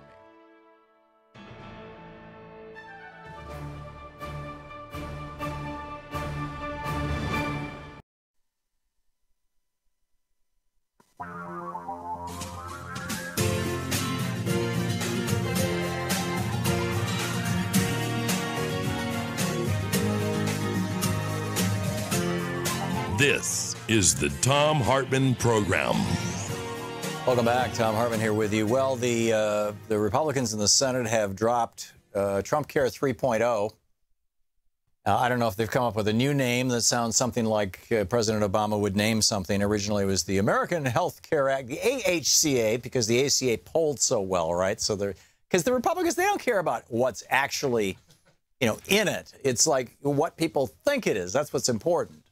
I mean, they do care about what's in it. They just don't want you to know what's in it. And that's the big problem that they have, is that the media in this country has actually done a reasonably good job of pointing out what's in this god-awful legislation. And this from a piece in today's Financial Times. To placate conservatives, the new bill includes a proposal from Ted Cruz to let people use government tax credits. Oh, man. So if you're going to get tax credits, that means that you have to be filing an income tax return, which means you have to be working. Anyhow, to use government tax credits to buy stripped-down, low-cost policies that exclude many benefits, including maternity care. I would add to that things like, hospitalization, ambulances, that exclude many benefits mandated by Obamacare. Health insurers oppose Cruz's idea, which critics say would wreak havoc and lift prices for the sick by creating a separate market for healthy people. Angus King, an independent senator who votes with Democrats, told MSNBC the idea would, quote, essentially destroy the individual market. In a sign of the pressure on Republican leaders, Paul Ryan, he of the Ayn Rand persuasion, Speaker of the House of Representatives, said on Thursday that if the Senate passed its bill soon, he would stop House lawmakers from leaving for their August break so that they could vote on the legislation. Right. Welcome to the new boss, same as the old boss. This is amazing. Oh, and Donald Trump in France says that his son meeting with, somebody who represented herself as an agent of a foreign government to provide his son with Oppo research on Hillary Clinton is, quote, standard politics. Now, that's becoming a debate, right? We do have, the Saudis insert themselves into American politics in a big way. The Israelis insert themselves into American politics in a very big way. There are, there's no shortage of countries that are lobbying in the United States, that are supporting political candidates in the United States, that, directly and indirectly. And if this provokes a conversation about whether we should tighten up the laws on foreign involvement in our elections, if it sparks that conversation, it might, at the end of the day, have been a good thing. But for right now, this is just like, it's like we stepped into the rabbit hole. I mean, this is Alice in Wonderland. Incredible. Christy in Grand Rapids, Michigan, listening on WPRR. Hey, Christy, what's on your mind today? Hi. Sorry about my scratchy voice. Sounds great. The net neutrality issue is really driving me nuts right now. One of the, for my family specifically, I'm a single mom. I always worked, but I have a special needs kid, and I can't work anymore. So I've been having to do freelance work. I've, taken a class, and I'm setting up a business, a website online. And if we're going to do packages for entertainment and, so that we don't have to pay for porn and all of that stuff, what happens to people who are actually trying to do more than entertainment? What happens to people like me when I'm trying to make ends meet and not live off of my son's SSI? Right. Yeah. Christine, the good news is that after they destroy net neutrality, probably for the first couple of years, you won't see much difference. The bad news is eventually you're going to see, if they destroy net neutrality, which I would say is a very high probability unless a hell of a lot of people get out on the streets. And I'm not seeing that happening, which is kind of surprising, frankly, although I think that's because MSNBC absolutely refuses to discuss the topic because they're owned by Comcast. And right. Time Warner owns CNN, and Time Warner is the other big internet service provider, and they're trying to merge with AT&T, one of the big internet service providers. So CNN won't discuss this situation. Back when GE owned MSNBC, at least they let their commentators talk about it. But unless this happens, but what we're going to see 2, 3, 5, 10 years down the road is the Chinification of the internet. Basically, you're going to see blocks and censors and pages you can't get to and things you're going to have to get around, and you got to use a VPN to get in, and then they'll detect the VPN and shut you down, and blah, blah, blah. Only instead of being done for ideological purposes like it is in China, it'll be done for the purposes of enhancing the profit of the internet service providers. It's just that simple. They have us by the neck, by the throat. And, and particularly, like in France, for example, to go back to the old phone line thing, in the early days of the internet, when we had these dial-up modems, 300 baud, 1200 baud, 2400 baud, where you dial it up on your phone and then, put the phone into the modem or connect the phone to the computer, you could literally have any internet service provider, regardless of who your phone company was. The copper coming into your house belonged to the phone company, but over that phone line, you could dial up into CompuServe, into AOL, into any internet service provider. You had your choice of hundreds of them. By the late 80s, early 90s, there were probably thousands of ISPs in the United States. But then what happened was the ISPs started suing in court, and they built this big, massive case law which said that if they own the copper coming into your house, you may no longer use that copper. We're no longer talking phone lines now. Now we're talking cable TV lines. You may no longer use that copper to log on to any internet service provider other than the company that brought the copper into your house. And in France, the people who bring the copper into your house, by law, have to let you log on to any internet service provider you want. And those ISPs pay a small fee to whoever has the copper into your house, so they're not losing money. And the result of that is that France has some of the cheapest internet prices in the world, some of the best internet quality in the world, and you can get hundreds of different ISPs. And Europe, like Canada, has declared an open and free internet. Net neutrality is a human right. But in the United States, we're going down this road where the corporations are going to nail down the internet. They're going to lock it up. They're going to make it harder and harder, more and more expensive until they've squeezed every penny out of us, just like they did with cable TV. We spend more on cable TV than any other developed country in the world, by an order of about 2. I mean, it's just, it's massive. And these are mostly cable TV companies that are doing it. They've got a business model that worked for cable TV. They're going to just transport that over to. So, Christine, you know, the good news over the short term is they're going to do the frog boiling thing. They know that if they did this really fast, there would be screaming protests in the streets, and it would still be time to change the law. They're going to do it slowly and gradually, and until everybody just kind of accepts it, the same way that we've accepted, billionaires, and the way that we've accepted CEOs getting obscenely rich and all this other kind of stuff that has taken 30, 40 years to creep up on us. But that's what they're going to do. So I guess my only advice is to get as politically engaged as you can, Christine. Christy, excuse me, get all your friends involved and petition this on this thing. Right. Yeah, I have already signed petitions on healthcare, on net neutrality. Every issue that comes up is vitally important to us. Healthcare is, vitally important to us. We need that. We need his services. Also, stuff like what they're doing with education and things like that. Like, he needs the services in school too. So, there's not anything that they're doing right now that isn't trying to crush us. I agree. And the internet is the new public library. By the way, go fccyourself.com redirects to the page at the FCC's website where you can file a complaint or a concern. So this is the go fccyourself.com was a URL that, was it Colbert came up with this, or John Oliver? It was one of the late night comedians. Yeah. Okay. It was Jon Stewart. Okay. Nate knows. And it takes you right to that page. So it's a starting point, and let your friends know about it. So, it was John Oliver. Absolutely. Okay, cool. Christine, thank you so much for the call, and I wish you the very best in your new venture. And, you get this thing up and rolling. If you want to plug it, give us a call, okay? Great, thank you. Okay, good talking to you, Christine. Thank you, and thanks for listening to WPRR there in Grand Rapids. We'll be back. Stick around.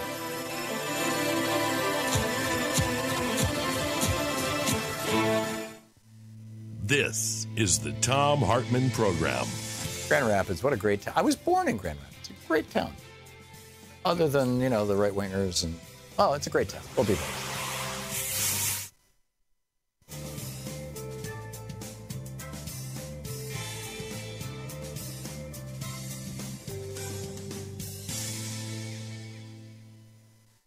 Welcome back. Chaz in Lakewood, Washington. Hey, Chaz, thanks for watching us on Free Speech TV via Roku. What's up? Hey, Tom, if you ever get a chance, do a search on YouTube for a Grand Rapids mashup video or a viral video. I'm not sure what it's called. They tour all over Grand Rapids singing American Pie. It's definitely worth a look. Okay, I'll check it out. Okay, the question here is about overpopulation, kind of a delicate subject.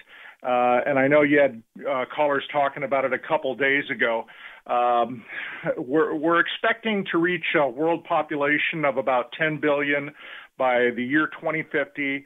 And I am familiar with a couple of surveys that said that this planet is best suited to support a population of about 2 billion.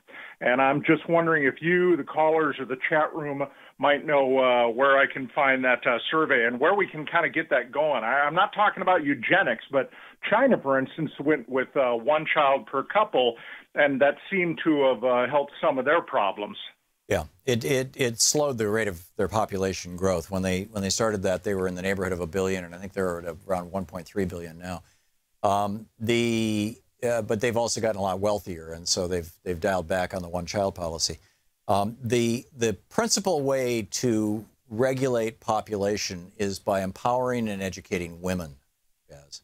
And countries that allow women to work, that allow women to go to school, that encourage women to go to school, have among the lowest birth rates in the world. And that's a good thing. If there's an evangelistic message, essentially, that we should be carrying particularly to the third world and particularly to the countries that are in continual war, it is the empowerment of women. So, there's that. And then secondly, you were asking about, what is basically the carrying capacity of planet Earth? What we know is that from about 300,000 years ago until around 2,000 years ago, the world population, well, from 300,000 years ago until 10,000 years ago, the world population of humans was probably never greater than 20 or 30 million. From 10,000 years ago, the agricultural revolution, until 2,000 years ago, the time of Jesus, the world population of humans rose all the way up to around 250 billion, 250 million.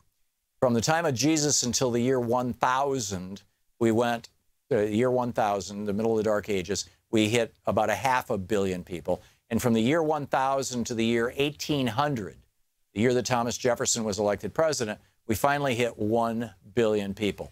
During that entire period of time, other than arguably the last 100 years of that, we were by and large not using fossil fuels. We were using current sunlight in the form of largely wood, for heat and for fuel and wind and things like that.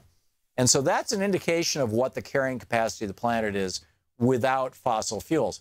Now, with fossil fuels, we can get it up to 8 billion, but we're literally eating fossil fuels. There are fertilizers, there are pesticides, they're pretty much everything.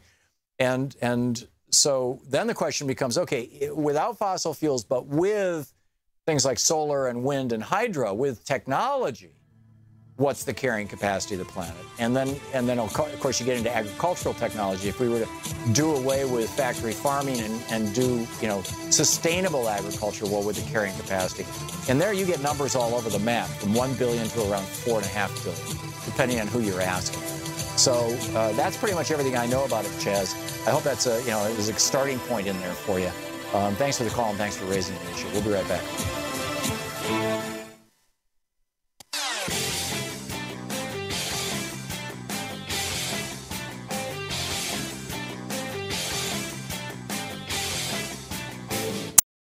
Hi there, I'm Marie with Free Speech TV. Your support, whether through giving donations, volunteering, or spreading the word about Free Speech TV, has made it possible for the only independent progressive news network to exist.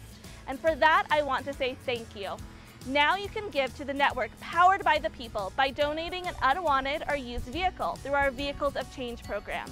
If you have an old car, RV, or even a motorcycle, Free Speech TV can use it to grow and thrive.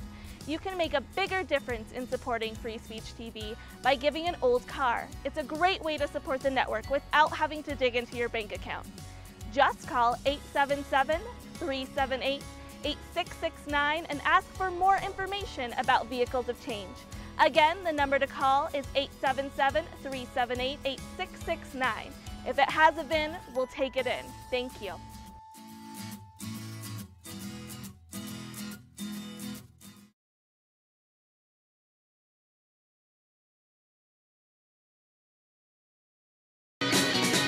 Welcome back. Thom Hartmann here with you and Melinda in how do you say it? Abiquiu, New Mexico? How do you say your town, Melinda? Abiquiu. Abiquiu. Thank you. Yes. I had the same problem the first time I saw that. Okay. Yeah. It's Abiquiu, right? Yes. Wow. Population 2,000, I think. Oh, my. What a great little town. So what's on your mind, Melinda? Well, I'm calling about net neutrality. I've been watching it on your show, and then I was listening to a really good presentation on Mozilla this morning, and they referred us to, there's a website called thebattleforthenet.com. Right. And it's got it all set up for you. It has a letter that you can send to the FCC, or you can write your own. Then it goes forward to where it automatically calls all your congressmen, senators, and other people who have a say in the situation, and you can leave a message or talk to their the guys that work in their offices and make a statement and put forth your support for Title II, net neutrality, and asking them to support it. And then you can also go forward and create a video to send to the FCC. Yeah. And the reason they're doing the video is because there's been a lot of false comments being put on the FCC. They think it's by, the Internet service providers, who knows. But with the videos, that's not as possible. So it's kind of like a one-stop. No, I'm there right now. I'm sitting at the website. It's battleforthenet.com. Battle for F-O-R, the T-H-E net.com. Okay, there's no the in the front of it. Okay. That's the one I'm looking at. I can try inserting a the and see what happens. But anyway, you know, it's like, I call No, that doesn't work. my congressmen and senators all the time, but you don't even have to dial it. You talk to one, and as soon as you're finished, you can press star. You automatically go to the next one. They tell you who they're calling, so they auto dial for you. They also, if you really want to put on pressure, they will call you at the same time every day, so that you can say it over and over again. Yeah, because numbers matter. Yeah, you look at their homepage. This is battleforthenet.com. Our battle for the future of the Internet has begun. Comcast, Verizon, and AT&T want to end net neutrality so they can charge extra fees and control what we see and do online. On July 12th, we organized over 2 million comments to stop them. This is a battle for the Internet's future. If you haven't yet, send a letter to the FCC and Congress right now. And then they go through explaining who they are, what net neutrality is, all this kind of stuff. They got clips from John Oliver and Tay Zonde and others, about net neutrality. It's a big deal. This is a big deal. And it's just like they sort of, I don't know, I really liked it because, finding addresses and looking at phone numbers. And, I was trying to find the phone number for the FCC yesterday. And good luck. This is just sort of an aside. What was really interesting is they actually referred me to all of my senators and my congressperson are Democrats. And then I got forwarded to was it John Cornyn, and I got forwarded to a whole bunch of Republicans. Right. And what was really interesting is nobody answered the phone, and they didn't even take a message except for one. Wow. Yeah. This is. Go ahead. Huh? Well, I don't remember the names because they had me calling people in other states. Mm-hmm. One person answered, 5th District in Washington State, Kathy McMorris Rogers. Yes. He told me her statement, which is like such a play on words. She is for Internet freedom, and she is for rolling back the Title II. So I argued with him about that. But I didn't argue. I just said, I don't know. That's misleading, what she's saying. Extremely. And go ahead. No, it's extremely misleading. I'm agreeing with you. Yes. And so, and then Paul Ryan, he actually did leave an opportunity for me to leave a message. Everybody else just said, we're too busy, we can't answer the phone, goodbye. Right. This is a growing problem with Republicans because the entire Republican Party now is basically, the wholly owned subsidiary of the Koch network and a few other billionaires and a handful of large multinational corporations. Those are the paymasters, the taskmasters, the whatever you want to call it for the Republican Party.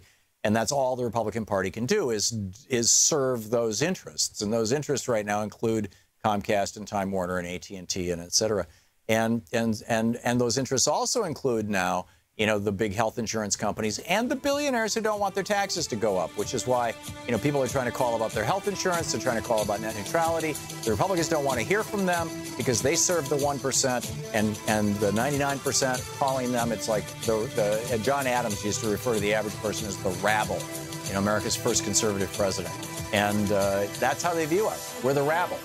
Not worthy of discussion with. Melinda, thank you for the call, and good on you for your activism. Thank you. You're listening to the Thom Hartmann Program. Call 202-808-9925. Anything Goes Summer, back with more of your calls right after this.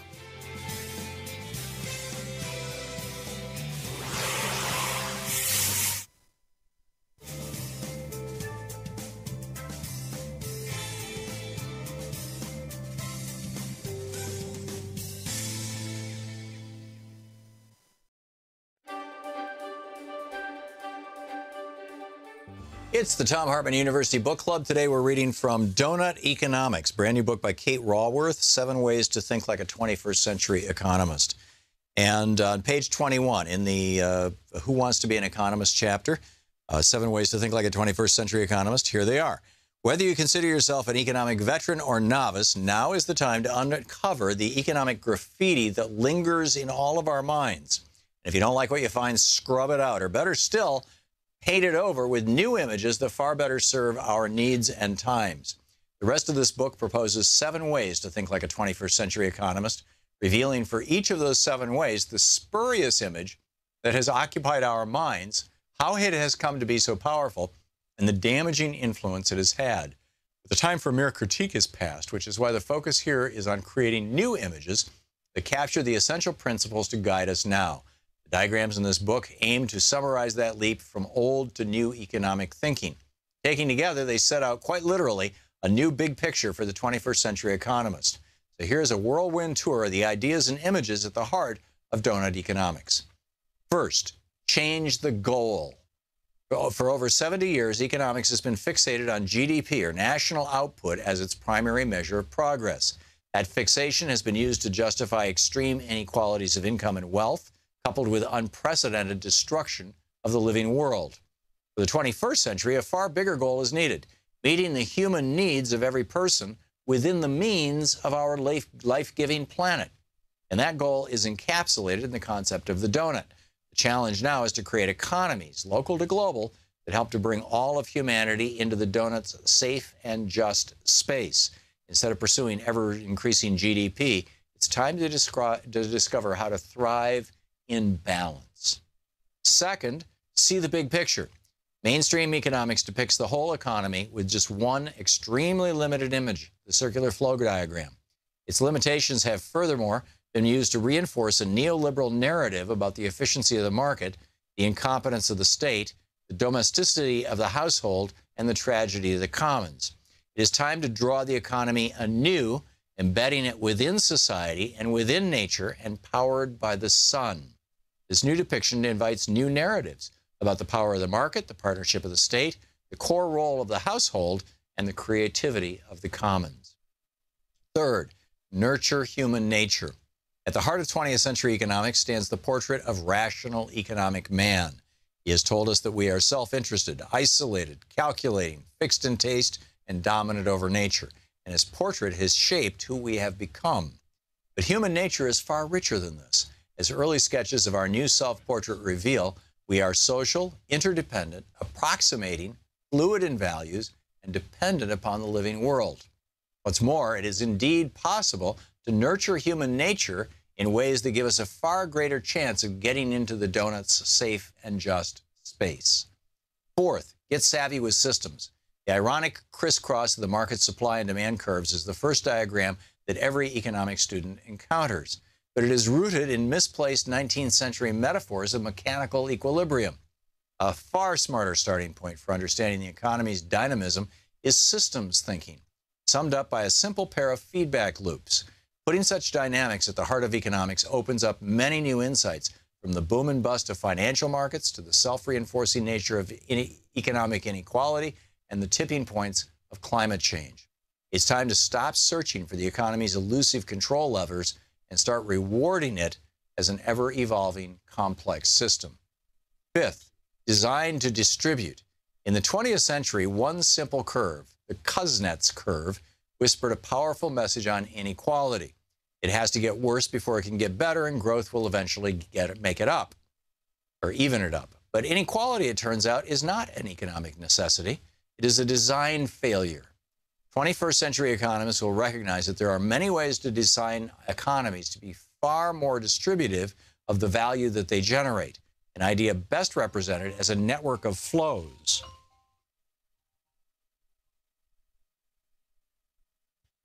It means that going beyond redistributing income to exploring ways to redistributing wealth, particularly the wealth that lies in controlling land, enterprise, technology, knowledge, and the power to create money. Sixth, create to regenerate. Economic theory has long portrayed a clean environment as a luxury good, affordable only for the well-off. This view was reinforced by the environmental Kuznets curve, which once again whispered that pollution has to get worse before it can get better, and growth will eventually clean it up. But there is no such law. Ecological degradation is simply the result of degenerative industrial design. This century needs economic thinking that unleashes regenerative design in order to create a circular, not linear, economy, and to restore humans as full participants to Earth's cyclical processes of life. Seventh, be agnostic about growth. One diagram in economic theory is so dangerous that it's actually never drawn, the long-term path of GDP growth. Mainstream economics views endless economic growth as a must, but nothing in nature grows forever, and the attempt to buck that trend is raising tough questions in high-income but low-growth countries. The book, Donut Economics.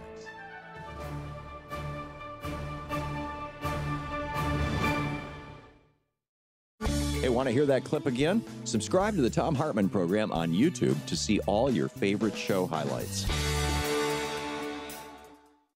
Welcome back. Thom Hartmann here with you. And on the line with us is Dr. Gabriela Lemus, the president of the Progressive Congress. ProgressiveCongress.org is the website.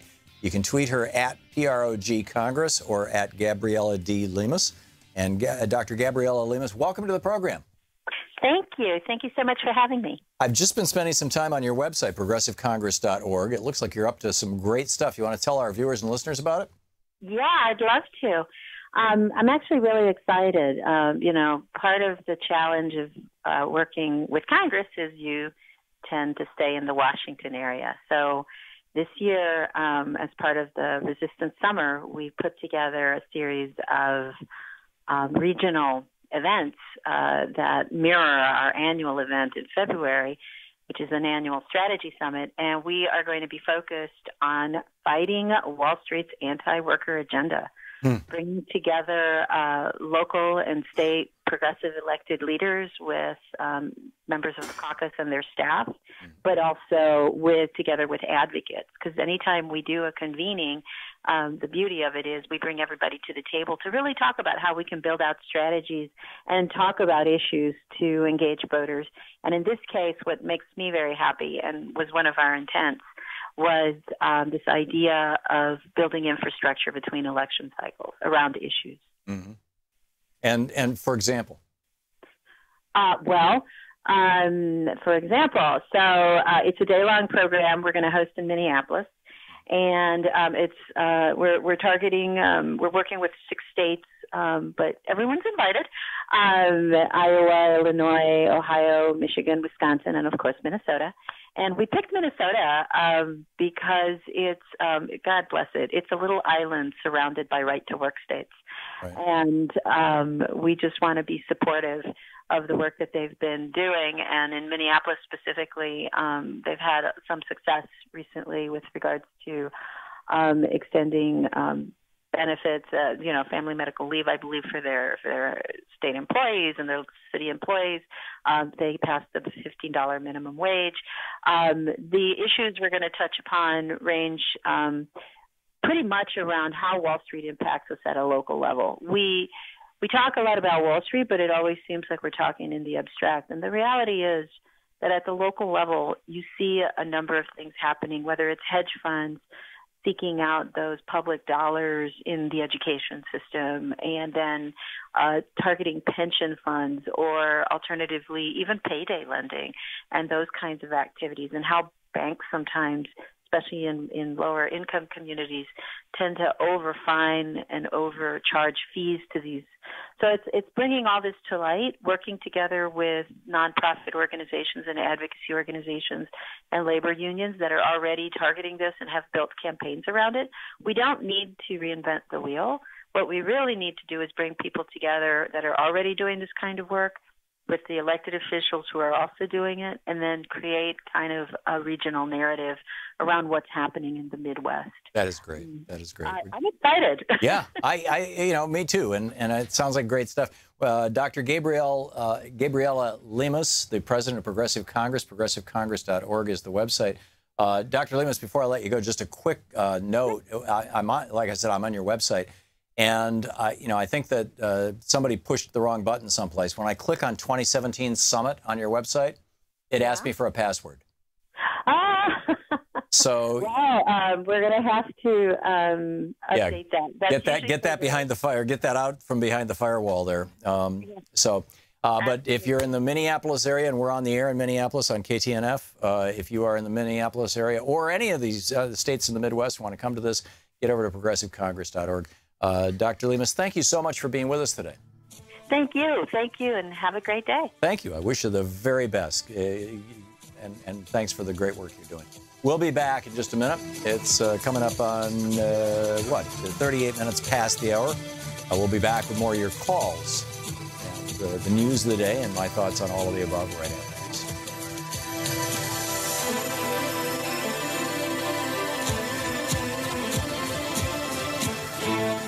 You're listening to Thom Hartmann. Visit ThomHartmann.com for audio and video archives. Back with more of your calls right after this.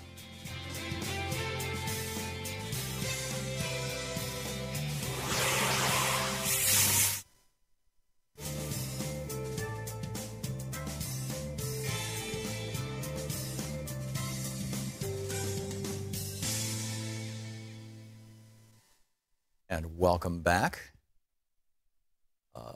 Marty in Evergreen Park, Illinois. Hey, Marty, thanks for watching us on the ThomHartmann.com website. What's up? Hey, hi, Tom. Thanks for taking my call. Yeah, just wanted to chime in on the net neutrality topic that was going on yesterday and reiterate the battleforthenet.com is a good website. And also vent frustrations because, we did pay to develop all of the routing protocols that we still use today, the IPv4 scheme that we use to locate each other through the internet was developed by the ARPANET, the Advanced Research Projects Agency Network. We paid for the development of all of this, and I really liked what you said yesterday. When you pay your water bill, they don't charge you different rates for using the water to take a bath versus watering the garden versus washing dishes. You pay for what you use and not how you use it. And I definitely think the internet should be the exact same way. Also, if you do a YouTube search and you type in internet without net neutrality, the first video that comes up is a really good link, but then also you have a big picture rant that you did from 3 years ago, what the world looks like without net neutrality, which is more poignant than ever now. So I wanted to And what's amazing to me, Marty, is, I remember 3 years ago when we were all fighting that fight, and you had all these great organizations, the Electronic Freedom Frontier, or Foundation, rather, and, privacy groups, rights groups. I'm not seeing that level of activity now. Is your sense of it that it's because people are just disheartened, or is it because we're all being distracted by all this Trump insanity, or what?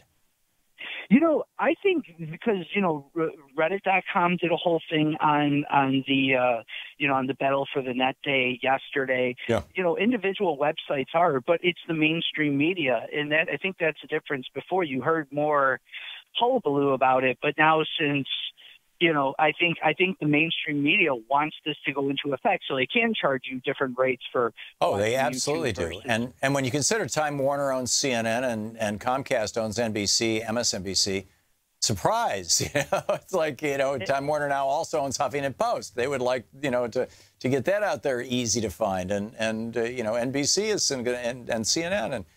And it's we know what we're going to have access to. It's everything else that we're not going to have access to that concerns me. Exactly. And I think that's the difference. I think now that the media consolidation has gotten to a fever pitch that it's basically muted all of the rest of us, that are really trying to, keep this an even level playing field, Yeah. I mean, you mentioned all the ISPs that have disappeared over the years. And it's a shame, because there was a lot of competition and there was a lot of jobs and lots of thriving businesses that relied on. I have several friends who started ISP companies back in the early 90s. I mean, it was a hot thing to do. Yeah. You could run a business out of your home.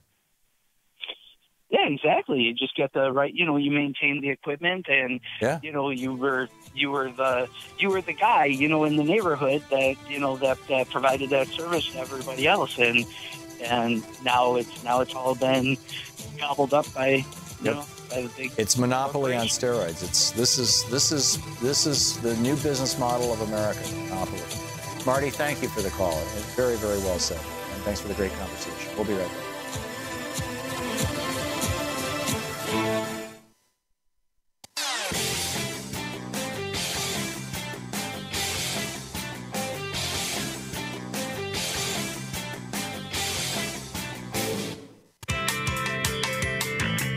Welcome back. Thom Hartmann here with you, and Dennis in Holt, Michigan. Hey, Dennis, I have relatives who live in Holt. What's up? Tom, I'm a first-time caller. What I'd like to talk about is Reaganomics. And one of the things I think the Democrats could mention is the fact that the money that the companies are making right now, I think one of the things you could call it is just fake money. In other words, use the words that, like you talk about a bumper sticker. Mm-hmm. And I think the idea of just calling it what it is, fake money. In other words, it's basically like setting down and you create something out of nothing. And, why would somebody set down and create something out of nothing and then give it value? And the idea is to call it what it is, fake money. Yeah. And I think that would be something that would turn the bumper sticker into something and have two things that they would emphasize. One is money. In other words, if you have a $100 bill and a paper clip, and you ask which is worth the most, and if you said the paper clip, because that is value. Right, if you're talking intrinsic value as opposed to negotiated value. Exactly. In other words, all that these hedge fund guys, these different corporations, like you were talking about, where they just, they sit down and they sell their, they create the money. Right, they buy their stocks back. They do stock buybacks. Yeah, and the thing is, just call fake money. And it's sucking money out of the rest of the economy, too. I mean, that's the tragedy about this, Dennis, is that while these billionaires are getting richer and richer and richer, and their companies are getting richer and richer and richer through stock buyback programs. They're not doing anything. They're not only not doing anything, they're sucking money that could be productive in our economy out of our pockets. Yeah, but here's the thing I would do. The thing that you've got to do is you got to get the vote back. And here's what I would do. I would say to these people that are stealing the votes, and that would be this: if you're not going to count my vote, you're not going to get a dime out of me. I'm not paying taxes.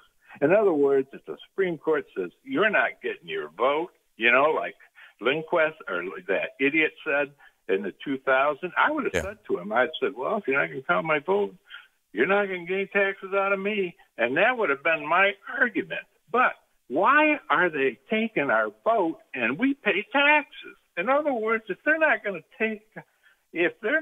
to take our vote or count our vote, why should we pay taxes? Yeah, it's literally no taxation without representation. It's really weird. I've got just a couple of boats down from mine. There's a guy who's got a big "Don't Tread on Me" sign, flag, and with the old snake.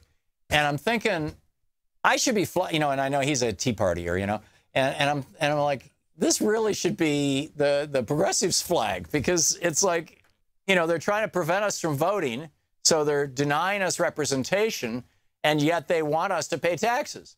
And it's like, somehow the right has appropriated all these memes and these images when, arguably George Washington was not a righty. In fact, he said, "I hope I shall ever see America become more liberal." He was a liberal.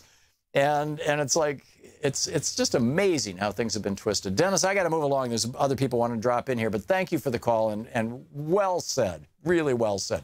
Margaret in Des Moines, Iowa. Hey, Margaret, what's on your mind today? Hey, I want to know, what do you think about all these people that are kissing up to Trump and all the ones that will run for president, and all of a sudden now they're trying to do things against the woman that Hillary and everything else, and Trump's son-in-law or son or whatever, and all these people that are getting away with keeping their job because all they're doing is kissing up to Trump and the Trump family. Yeah.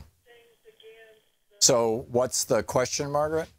The question is, do you think this is going to impeach Trump, or do you think eventually something more will come out of all this? If I had to make just a wild-ass guess right now, my guess would be that within 6 months, maybe a year at the most, a federal grand jury is going to bring indictments against Manafort and Kushner and Trump Jr. and possibly Donald Sr., but unlikely, and possibly several other people who are tight inside the, a half a dozen people anyway within the Trump administration for a variety of corrupt and criminal actions that include but go way beyond anything with Russia. Okay, and 6 months down the road, they bring that indictment. Donald Trump issues a blanket pardon to all of them, just like Jerry Ford did for all of Nixon's cronies, just like George Herbert Walker Bush did for all of Reagan's cronies. And then Trump himself will say, you know, I've had enough of this. I don't need this kind of crap. I'm out of here. And he will resign and turn the thing over to Mike Pence, who will then bring in Paul Ryan as his vice president. That's my prediction of the moment. Now, I don't have a lot of conviction for that. I mean, sometimes I'll predict things with tremendous conviction. This is a weak conviction prediction, but that's what it's sure looking like to me. What do you think? I don't like the guy that's running the Senate right now or the Congress right now. I don't like either one. Right, but what they're guilty of is dirty politics. They're not guilty of actually committing crimes. I think that we are seeing actual crimes being committed in the White House, and they will be held accountable, I suspect, by Mr. Mueller. Yeah, but don't you think they're being paid by Trump to keep quiet on a lot of things and trying to make sure they get extra money out in their pocket from Trump? Well, if you're at the pinnacle of power in the United States, if you're where Jared Kushner is, if you're where these guys are, number one, they are getting paid. Number two, when you leave that job, you've got an instant $1 million a year job or $5 or $10 million a year job with big lobbying firms.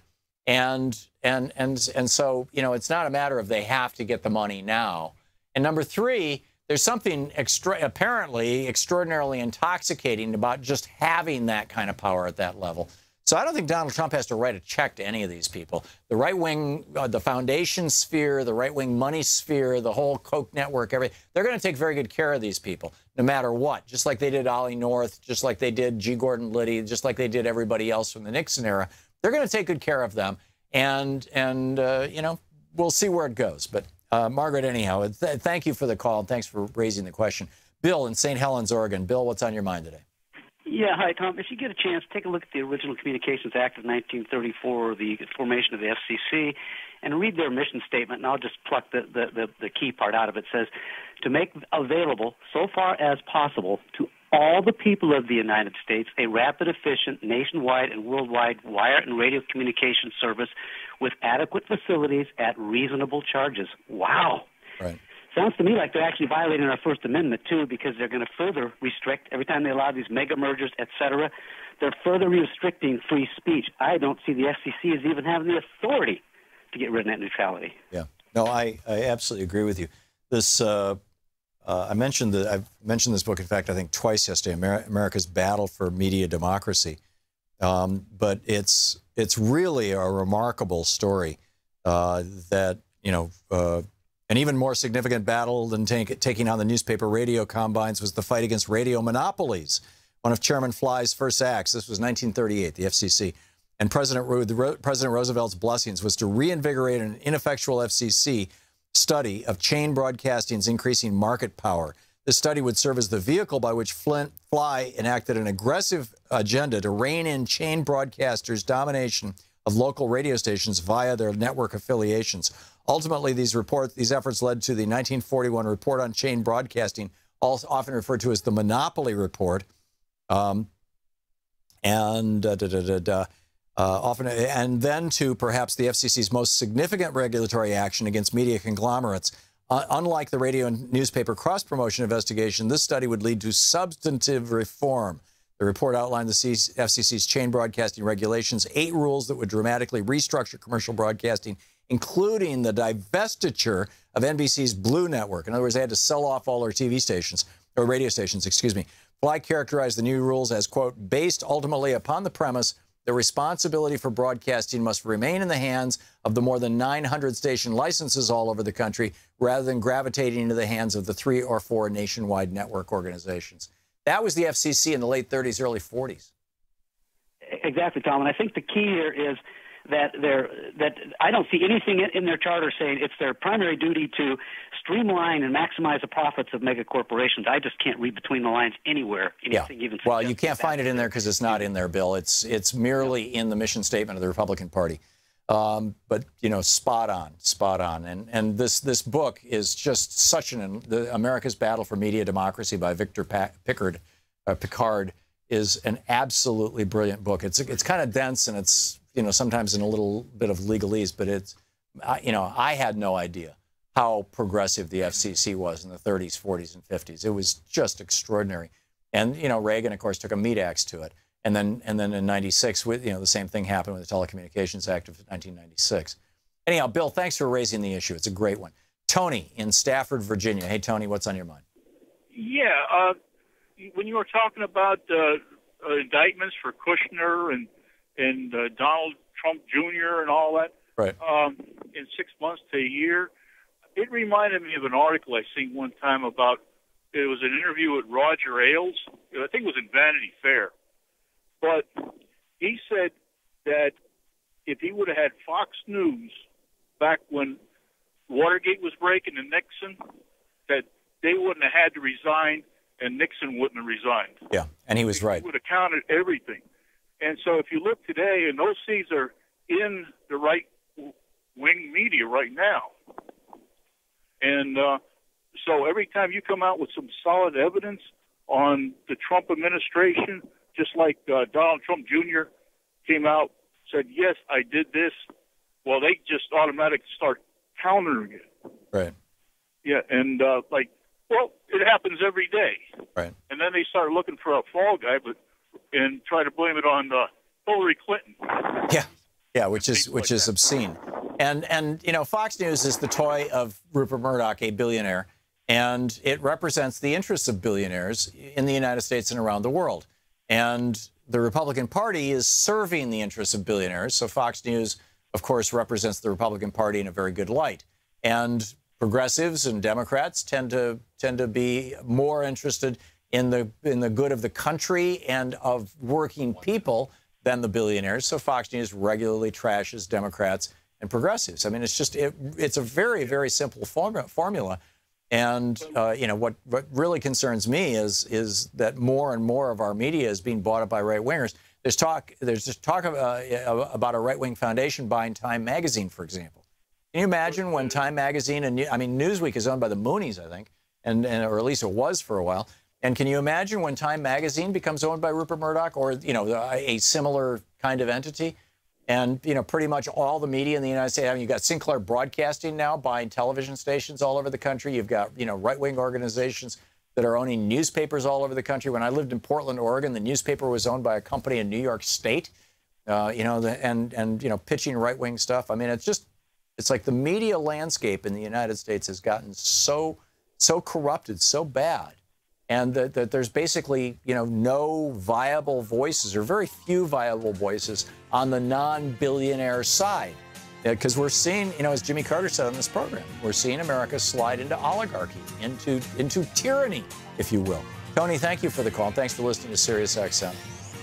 Thank you all for being with us today. The book that I was reading from by Victor Picard is titled America's Battle for Media Democracy, The Triumph of Corporate Libertarianism and the Future of Media Reform.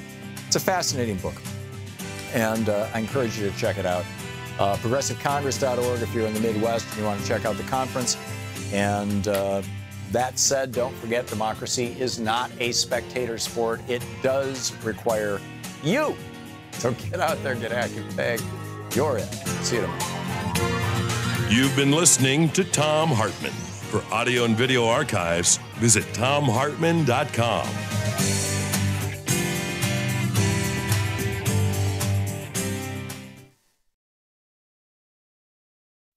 The Thom Hartmann Program is brought to you in part by the Aiden Forecast, an investment newsletter with weekly updates of leading market indicators and a monthly deep dive into what the details of the economy and the markets mean for investors and retirees.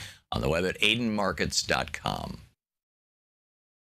Wines have some of the highest pesticide levels in our food chain. This hour brought to you by ecowine.com. Pesticide-free wines, organic wines, imported from France by the Organic Wine Company, ecowine.com. Hartmann Program is brought to you in part by Super Beets. Super Beets are sourced from non-GMO beets, and they're packed with dietary nitrates, helping to produce nitric oxide for more energy, stamina, and support for healthy blood pressure levels naturally. For more information, call 800-223-8242 or visit tomsbeets.com.